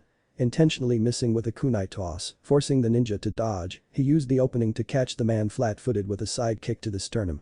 Upon hearing the air rush from his body, Sasuke leapt in the air with his legs still extended, cocking it upwards during a front flip. He brought it down upon the man's collarbone, effectively separating it. Leaping back once more while hearing the man swear in pain, he finished him off with a jumping roundhouse kick to the side of the head, knocking him unconscious. HMN, that wasn't too tough. How did the dope do in his fight? As Sasuke turned his head, he got his answer. Naruto had mounted his opponent. He was sitting on the chest of his attacker, bouncing his head off of the dirt path, trying to extract some answers from him. Dope. Naruto looked over to Sasuke. Yeah. Was it as easy for you as it was for me? Naruto gave him a foxy smirk. Flashback, 5 minutes ago. Naruto's attacker rushed in for a quick kill. Naruto sidestepped his attack and threw a low sweeping kick to the leg, tripping him up and sending him off balance, falling to the ground. However, the man rolled through back to his feet. Naruto hopped around on his toes, shaking his shoulders out, waiting for the mystery ninja to attack. He was obliged as the man resumed his assault. Again Naruto dodged every stroke of his clawed hand, staying in front of him the entire time. The reason for this was that for every swing the man took, Naruto would pop him with a counter jab to the face. Showing his frustration at his failed assault, after a failed looping swing he reached to the ground and threw dirt in Naruto's eyes. You cheating fuck. As Naruto rubbed at his eyes, the ninja took a stab at Naruto's body. At the last second Naruto dropped his right arm to block the stab. Too bad, you little fuck, you may have stopped a vital attack, but even this stab to your arm will be fatal. My claws are coated in poison. Naruto smiled at the man while holding his block. Huh, well that's good to know. The man raised an eyebrow in confusion. A sudden movement from Naruto snapped the man's claws as he recoiled in disbelief. What? How could? Why aren't you dead? Naruto ran in and punched him dead in the face with the right hand. I could tell you, but I don't think you'd believe me anyway. The man attempted to return to his feet until Naruto stomped on his gloved arm and crouched down to meet him face to face. Now let's have a little chit-chat, shall we? Then flashback. Pretty much. Sasuke took note of what Naruto was doing. What are you doing, dope? Naruto went back to his previous action. I'm trying to interrogate this motherfucker, but I don't have anything to do it with. Sasuke raised an eyebrow. Okay, I have one idea, but it's way too painful. Sasuke huffed. Fine team, I'll do it. Tie this asshole up while I get the stuff. Sasuke did as he was asked just as Naruto came out of the forest. He dragged the ninja to a stump back in the woods and placed 2 acorns on it. Okay, now pretend that these are your itty bitty kitty punk ass balls. Naruto pointed to the acorns. This is my fist. He raised his right hand above his head and hammer-fisted the acorns on the stump, putting a good-sized hole in the stump. Needless to say, the acorns were destroyed. Naruto smirked devilishly at the man. Get the picture? The man had a terrified expression on the visible portion of his face. 3 minutes later, Naruto returned to his teammates. Sasuke was talking to Tazuna, who was leaning against a tree trying to get a hold of himself. Sakura was pacing, still in disbelief over the situation. Naruto walked over to her and grabbed her shoulders to look into her eyes. Sakura-chan, please calm down, the fight is over, I'm alright. Sasuke's alright, you're alright. She stopped pacing, but she had tears in her eyes. But Naruto, Kakashi-sensei. Yo. All four heads turned to see Kakashi waving at them from down the road. Hi everyone, I smiled at the group. I see you handled everything here, you didn't need any help after all. Sakura looked as if she had seen a ghost. But why you died, you were cut to pieces. Sasuke and Naruto deadpanned, Kawarimi and Henge. Kakashi smiled again. Correct, boys, you two did an exceptional job of handling the situation. You both dispatched your opponents quickly and decisively. Good work, better than I expected. He walked up to Sakura. Sakura, good job protecting Tazuna, but remember, look underneath the underneath. He pointed to a pile of splintered wood. She dried her tears and nodded. Now then, Tazuna-san, Kakashi said while narrowing his vision on the bridge builder, do you know why these two attacked you? Tazuna began to sweat until Naruto raised his hand. Kakashi, I think I can answer that. Kakashi asked, how do you know that, Naruto? Naruto picked his ear while answering, well, while you were pulling your big disappearing act, one was plugging douchebag number 1 for information in the woods. Their names are Gozu and Maizu, the demon brothers of the mist. They works for a business tycoon named Gato. Their jobs were to kill old man Tazuna over here. Naruto saw the expression on Tazuna's face, but he had to keep talking. He also said that he and his brother, the guy Sasuke beat up, are underlings for Zabuza Mamachi. Kakashi thought it over. Zabuza Mamachi, this mission is way out of the league of a genin squat. Tazuna-san, I cannot in good judgment allow this mission to continue, but my team has shown that they can handle themselves, so I'll leave it up to them. Looking at the genin, Naruto spoke first. Let's keep going, we do actually know what's coming ahead, so we'll be ready for it now. Nobody can beat us, Kakashi, believe it. Sasuke spoke next. What the dope said, this was too easy, we're still fresh, we don't have a real reason to quit. Sakura just nodded. This was all Kakashi needed to hear. Okay then, let's keep going. Edo walked into a darkened room, coming face to face with a man with dark hair and bandages wrapping his face. The demon brothers failed. I'm starting to think hiring you was a mistake, Zabuza. Zabuza just sat, so Kakashi was able to defeat them, huh? Edo shook his head. No, apparently the kids he had with him defeated them. Kakashi didn't lift a finger. If I knew that this is all that hiring ninjas would bring me, I would never have shelled out the cash to you in the first place. What a waste. Zabuza lifted Kubikiri Hacho up to Gato. We'll just see how Kakashi handles the demon of the hidden mist. After reaching a pier, the group took a boat from the mainland to reach the land of waves. During the boat ride, Tazuna told them why Gato wanted to kill him. The bridge he was building to the mainland would cripple Gato's economic control over the island. He further guilt-tripped Team 7 into continuing the mission when he mentioned his daughter and grandson's reactions to his death. Now the group was walking along the path to Tazuna's house. Naruto broke the monotony. Man, I miss the sun, it's dreary as hell out here, fucking mist. Sasuke responded, quiet down, dope, you said that there is still another guy around somewhere trying to kill us, so keep your eyes open. Naruto glared at Sasuke. I am keeping my eyes open, team, but they won't be for much longer if we don't get to his house soon. I'm bored as hell. Naruto could not shake the feeling that something was around them. His sixth sense toward sensing a sneak attack was blaring, but he couldn't pinpoint from where. He felt a presence in the bushes nearby, trying to get the drop on whomever it was. He threw a kunai. Naruto, what are you doing? Sakura asked. Naruto looked around. I swear I felt something in there just now. They looked and saw a rabbit next to a kunai in a tree. Sakura walked over and scooped up a spooked bunny. Naruto, calm down. You could have killed that poor little rabbit. Naruto took offense to this. That goddamn thing scared the shit out of me. It's lucky I don't fry it up and make rabbit stir fry. Get down. A huge sword cleaved over their heads and implanted itself into the tree nearby. A tall shirtless figure in bandages appeared on the handle of the weapon. Well, these are the brats who took down Gozu and Maizu, huh? Naruto stood up to face their new foe. Yeah, who the fuck are you? Kakashi shouted. Naruto. This isn't a regular opponent, this is Zabuza Mamachi. Zabuza overlooked the scene and looked at Kakashi. Well, if it isn't Copy Ninja Kakashi. Kakashi looked up, glad to see I'm so well known. Naruto looked at his teacher. Kakashi, you're famous. Zabuza elaborated for the boy, Kakashi Haddock. Also known as Copy Ninja Kakashi, the man who has seen and copied over 1,000 jutsu. Kakashi had had enough of the posturing, enough small talk. Zabuza, what are you here for? Zabuza grabbed his sword and hopped to the ground. I'm here for the bridge builder, hand him over, and I'll let you and your brats live. Kakashi shouted, protect Izuna, I'll take care of this. The three genin took up a defensive position around Izuna to guard against attack. Zabuza laughed, ooh, a defensive formation, these brats can't stop me. Kakashi, he did a few hand signs, Kirigakure no Jutsu, hit and miss jutsu. The mist in the area grew far thicker as vision dropped for all combatants. Do you think a simple stance like this can stop a jounin? Liver, lungs, heart, jugular, what should I go after? Naruto nudged Sasuke, who nodded as they made eye contact. Suddenly Zabuza appeared between the genin and Izuna, crouched to attack. In response, Sasuke grabbed Sakura and leapt away as Naruto shoved Izuna away and threw a kick at Zabuza that missed. Zabuza jumped back a few feet to regroup. Not bad, your brats aren't completely useless, at least the two boys aren't. How did you know where I would be? Naruto set himself back into a defense around Izuna, because I've dealt with cocky assholes like you my entire life, he started, shooting a short glance at Sasuke. When guys like you brag about getting past my guard, I can only assume that you're going to actually try the same shit you just said you do. It was easy, I just had to anticipate you. This one looks pretty interesting, Kakashi Zabuza said in a voice of clear amusement. Kakashi stands in front of Sasuke and Sakura. Naruto, don't get cocky, this guy is a real monster. Naruto raised his eyebrow, what do you mean Kakashi? Kakashi tensed up as he explained, the graduation exam for academy students in Kirigakure used to be 2 students elected to fight one another to the death for the right to be ninja, but one year one boy wandered into the exam and slaughtered all of the participants. He wasn't even an academy student, this boy became known as the demon of the mist. Zabuza Mamachi. Zabuza straightened up in satisfaction, yes, can you imagine killing the person you lived with, trained with, ate with?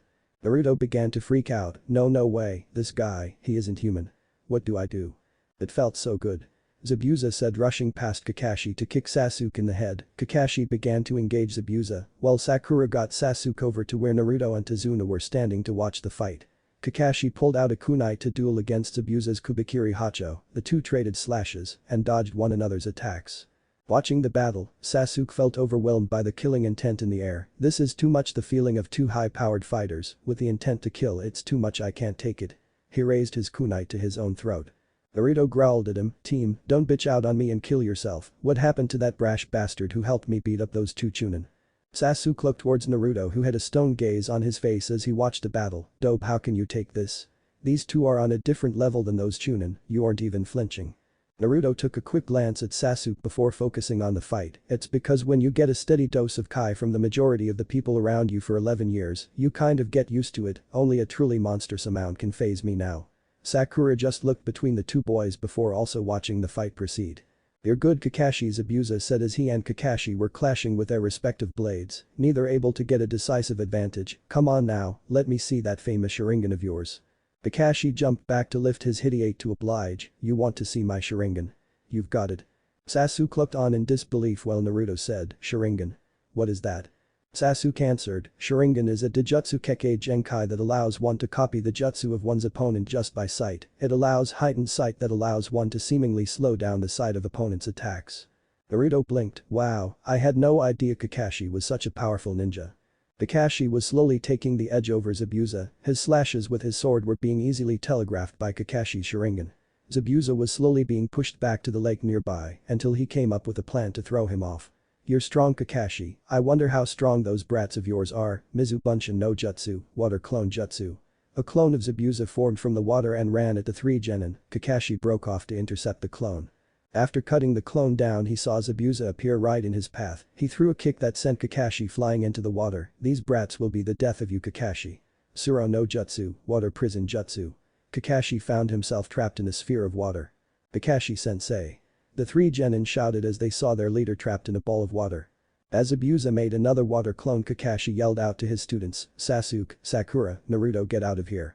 This battle ended the second I was captured. Zabuza laughed, they can run if they want to, Kakashi, I'll just finish you off and hunt them down afterwards, they can't get away. The water clone charged and kicked Naruto straight back and out of the way. Sasuke pushed Sakura and Izuna out of the way as Zabuza picked him up and kicked him to the ground. Sasuke screamed in agony as Zabuza grinded his heel against his sternum. Kakashi could do nothing but watch. No. Zabuza, stop, they're just kids. The clone grinded his heel further as the real Zabuza spoke. Wrong Kakashi, they're not just kids, the second they put on their hideate they became shinobi, and they are in a world where people will kill them just because of where they're from. This is the life that they chose to live. That was their choice. To kill or be killed. He's right. Kakashi. Naruto stood up, dusting himself off, with a blank look on his face. This is what we chose to do, to live a life of kill or be killed. He's 100% right. Zabuza and Kakashi looked at the boy who continued to speak. Well, I didn't have a choice, but Sasuke and Sakura did. I would have had people trying to kill regardless, but at least now I have the power to defend myself and those that need my help. Ivain looked on in astonishment. You say that this fight was over the second you got caught. Do you really think so little of us, sensei? Remember, those who break the rules are trash, but those who abandon their comrades are lower than trash. He smiled while tightening his hideate. Now get ready, you metrosexual eyebrowless freak show, it's time to fucking cut loose. Naruto ran towards the water clone to free Sasuke first. The clone swung his sword at Naruto before Naruto jumped over it and charged from behind. The clone threw a backfist that Naruto caught in his right hand. Hey Zabuza, do you know all of the elements that make up water? Zabuza raised his eyebrow at that. Yeah, you see, they always said I was a lost cause in school. I was the dead last of my class, but that's just because they never taught me or tested me on anything I was really interested in. You see, I know all about the 118 elements of the periodic table. I know the things that are made up of them, and I know how to take them apart. Naruto threw the water clone's arm aside as he clapped his hands together and placed them on the water clone's body. 1 part hydrogen, 2 parts oxygen. You can't beat me like this, Zabuza. Don't underestimate me. The resulting transmutation turned Zabuza's water clone into nothing but vapors. Zabuza looked on in shock. What was that? He took my clone apart without making it take any damage, or did he? What was that technique? As if he could read minds, as he picked up Sasuke and took him over to Tazuna and Sakura, he answered Zabuza's question. That, Zabuza, is called alchemy. It is not a jutsu. A person like you can't possibly learn it. The only source of the knowledge keeps it with him at all times up here. He pointed to his head. It's not me, but the one who it is really isn't into teaching, and I'm not much of a teacher myself. Zabuza began gathering chakra for more Mizu Bunshin until Naruto spoke again. You can make as many Bunshin as you wish, Zabuza. The results will just repeat themselves, 20-fold. He made the sign for the ram as a dozen cage Bunshin filled the dirt path. Time to pay Zabuza. Each clone grabbed another Naruto and threw a Naruto at Zabuza and Kakashi. Dodge this asshole. Fueton. Tatapa, wind release. Great breakthrough. Multiple concentrated gusts of wind shot towards Zabuza, who was forced to dodge and release Kakashi or pay dearly for it. Landing on the water and rushing for the nearest Naruto still swimming in the lake, he shouted, "Damn you, you miserable brat. Die." As he took a swing with Kubikiri Hacho, Kakashi blocked the attack with the back of his glove. Zabuza, don't you lay a finger on my student. Kakashi shot a glare of death at Zabuza, Sharingan spinning wildly. As he said this, the Naruto being accosted grabbed a hold of Zabuza around the waist and spoke, Kakashi, you're gonna want to move. Kakashi knew what was coming and leapt back on shore as Zabuza looked down. What are you doing, brat? Naruto smiled up at Zabuza. Boom. The resulting explosion shook the surface of the water. As the water ceased to fall, a bloodied cut-up Zabuza stared back at Kakashi and the real Naruto standing back on shore. Kakashi patted Naruto on the head. Good job, Naruto, thank you for freeing me from the water prison, now let me finish this. Kakashi rushed back onto the surface of the lake to engage Zabuza once more. As the two clashed, they jumped back and began going through hand signs, with Kakashi moving slightly faster. Suiton. Suryudan no Jutsu, water release. Water Dragon Jutsu. Suiton. Suryudan no Jutsu, water release. Water Dragon Jutsu. Kakashi called out the same jutsu at the same time. The two water dragons crashed into one another. Zabuza was beside himself. How could he be copying my movement so quickly? He's just a chimp, it's monkey see monkey do with him. Zabuza immediately went through a different series of hand signs, only to see Kakashi not only keeping up with him, but going faster. What is this? It can't be, could he be reading the future? Kakashi finished for him just as he finished the jutsu. Suiton. Daibakufu no Jutsu, water release. Giant vortex jutsu. Zabuza was swept up in a giant blast of water. No. Damn it, how the hell? Damn you, Kakashi. Damn you and your blonde brat to hell. Zabuza was carried by the water until he slammed into a tree, cracking quite a few of his ribs. As he tried to move, he found himself pinned to the tree by his limbs with kunai. I can see the future, Zabuza, and your future is death. Just as Kakashi was about to move in to finish Zabuza, a series of senbon stuck themselves in Zabuza's neck. It seems you were right, his future was death. A person in a hunter nin mask jumped down between Kakashi and Zabuza. I have to thank you for allowing me to bring this one down, I've been after him for a long time. Kakashi began to relax. It's no problem, Hunter-san. Naruto walked over followed by the remainder of their party. Kami, you sure as hell took your sweet ass time getting here, huh?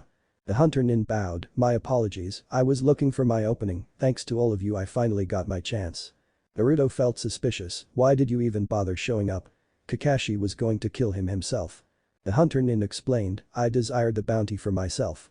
Naruto narrowed his vision as he got closer, that's funny, because if you were a hunter nin I figured you would smell at least vaguely of blood, you don't, you smell too pure, too clean, like herbs and mint, Hunter-san.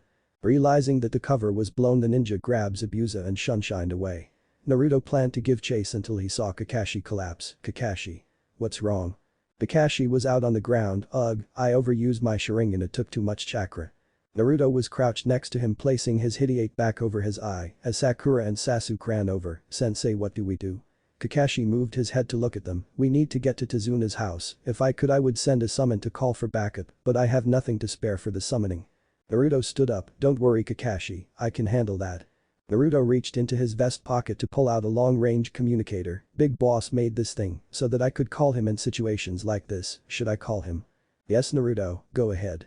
Kakashi said. Naruto nodded before hitting a button and putting the receiver to his mouth. Yo, Naruto, what's wrong, are you okay? Yeah Big Boss, I'm fine, my team just got attacked, Kakashi got hurt and we're gonna need your backup. You didn't fucking lose did you, because if you did and I see you I'm gonna beat the. No Big Boss I didn't lose, we kicked his ass, but he got away. Go ask Gigi about my mission, tell him what's going on, tell him we've got ninja the level of Zabuza Mamachi as our opponents. Mobilize your team and get here quickly, we don't really know when it'll start up again, so don't fuck around okay?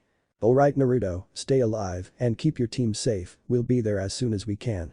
Naruto pocketed his communicator, okay let's go, Tazuna can you carry Kakashi for us? He nodded, yes, it's the least I can do for getting you all involved in this. As he picked Kakashi up they proceeded to Tazuna's house.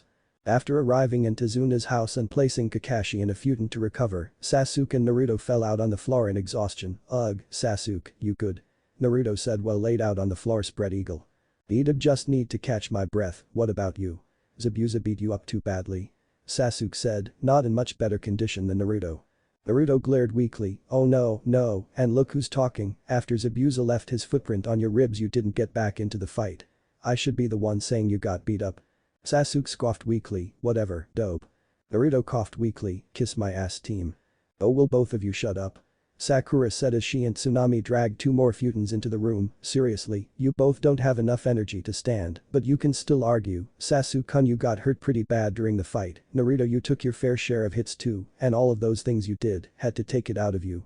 As she pulled Sasuke into a futon and Tsunami pulled Naruto into one Sakura had to ask, Naruto, what was that thing you did to Zabuza's clone back there, you said it wasn't a jutsu, so what was it? Naruto looked at the pink-haired girl and took a deep breath, well she's opposed to the genin with the most book smarts, maybe she'll actually understand it okay Sakura, what I did was called alchemy, it requires one to have an immense understanding of all elements, of what makes all tangible materials tick, right down to knowing how to break a material down to its basest elements. Alchemy requires 3 steps. Recognizing the base elements, breaking the material down to its basest elements, and reforming the material to your own will. Sakura nodded in understanding while everyone else in the room looked lost before Sakura spoke to him again, but Naruto wait, how would that be effective in a fight? I mean the way you say it doesn't make it seem like a tool for combat. Naruto nodded, exactly, alchemy isn't supposed to be used to fight, it was meant as a way to try and transform common heavy metals into gold, but that didn't work, it could only change the base elements, the best that such a process could do was pyrite. Sakura again nodded in understanding, fool's gold. Yep, eventually alchemy was scrapped as a failed attempt to make precious minerals, but eventually Big Boss found a way to use it to fight. Like what you saw with Zabuza's water clone, I broke it down to its base elements. Hydrogen and oxygen, and it dissipated into the air. Imagine doing that, only to a human body. Sasuke, Sakura, and Kakashi's eyes widened in realization, yeah, since I actually understand what makes a human body tick right down its base elements, I could do some pretty nasty shit to a person if I ever felt sadistic in a fight. Only I can fight like that though, me and Big Boss are the only alchemists we know of, and Big Boss can't just go up to somebody and do that. Sakura looked confused, why not? Wasn't he the one who taught you everything you know? Naruto rubbed the back of his head, well yes and no yes, in that he taught me the basics of alchemy like equivalent exchange, drilled the understanding of elements into my head, and taught me about transmutation circles, and no as in the fact that when he taught me that stuff, he didn't quite know what he was doing either, so we were both just pretty much stumbling through the dark, bumping into shit almost by accident. For example, I can transmutate without a circle, I didn't know I could do that until the bell test with Kakashi, that's my own thing. Jishiro has his own style of using alchemy in a fight, but it isn't like mine. I think I can say that my style is more versatile, but I can't tell you too much about his style, because if he knew that you knew how he fought, he'd figure out in a hurry that I was the one who told you how he fought, and then he'd kick my ass. Kakashi spoke up next, why are you the only two that know of alchemy, if the Hokage knew you two could do this then? Naruto cut him off, Gigi tried to get Big Boss to give him the notes on alchemy, way back when he first came to Konoha, Big Boss didn't back down, and told him to consider alchemy the equivalent of a clan secret technique, it's almost legally a Kekkei Genkai now. Personally I'm glad Gigi didn't get the notes, if he had the notes he would have made it an advanced technique, any yahoo that was considered an elite ninja could end up learning it. They wouldn't try to understand the science behind it, they wouldn't care about what destruction and chaos they could sow, they'd just consider it a high-class jutsu and abuse it. It could have ended up being given away in a treaty or an appeasement package, and then it would pop up everywhere. Ninja of multiple villages using alchemy in battle I can only imagine, can you possibly imagine a ninja like Zabuza using alchemy, or worse? The color of everyone's face drained, imaging such a ninja being able to do things like that was a mortifying thought, exactly, effects could range from increased casualties in battle to flat-out widespread genocide. Don't worry about that though, after Big Boss and I memorized all of the notes down to the letter, he destroyed them, so that at least we won't be responsible for alchemic knowledge leaking out. The only way anyone will learn it now is if one of us decides to teach it, and that ain't happening. Sakura had one more question that had popped up during his explanation, wait. Didn't you say that you had to have some kind of circle thingy set up to do alchemy? Naruto nodded, well you just contradicted yourself Naruto, because you said that you don't use any circles to do it. Naruto sat up to look at everyone, he was now surrounded by everyone in the room, they were listening intently to what he had to say, remember the day we were assigned to teams? How I went off on Sasuke about what he did and didn't know. Sakura and Sasuke nodded, well if you remember what I said about the gate, there was infinite knowledge within, one of the things I learned was how to transmutate without a circle. The knowledge I obtained was totally random, I still don't know exactly everything I learned that day, it's an unknown known, and that's all I'm going to say about that, I'm fucking exhausted. But that Naruto rolled over and went to sleep. While Naruto was asleep Kakashi let the team in on the fact that Zabuza wasn't dead, he didn't wait for Naruto because he already knew this beforehand. Kakashi let them know that as soon as he could walk he would be training them for the rematch with Zabuza. Naruto had woken up in time for dinner, as he sat at the table N80 noticed a little kid staring at him, when Naruto stared back he got up and left the kitchen, needless to say Naruto was confused. After dinner a knock came at the front door. As Sakura got up to meet them she was greeted by a group of people led by a white-haired red-eyed boy a few years older than herself, hello can I help you? The boy smiled back at her, why yes you can my dear, someone ordered a bushel full of awesome, and I'm here to deliver. Sakura tilted her head and asked, what's a bushel full of awesome? The boy smirked and jumped back, making a circular motion with his hand encompassing himself and his companions, I'm Jishiro Moyamoto, at your service, and this is my team now where's my punk-ass little brother? What if Naruto loses his arm in wave end here, and thanks for watching my video till the end.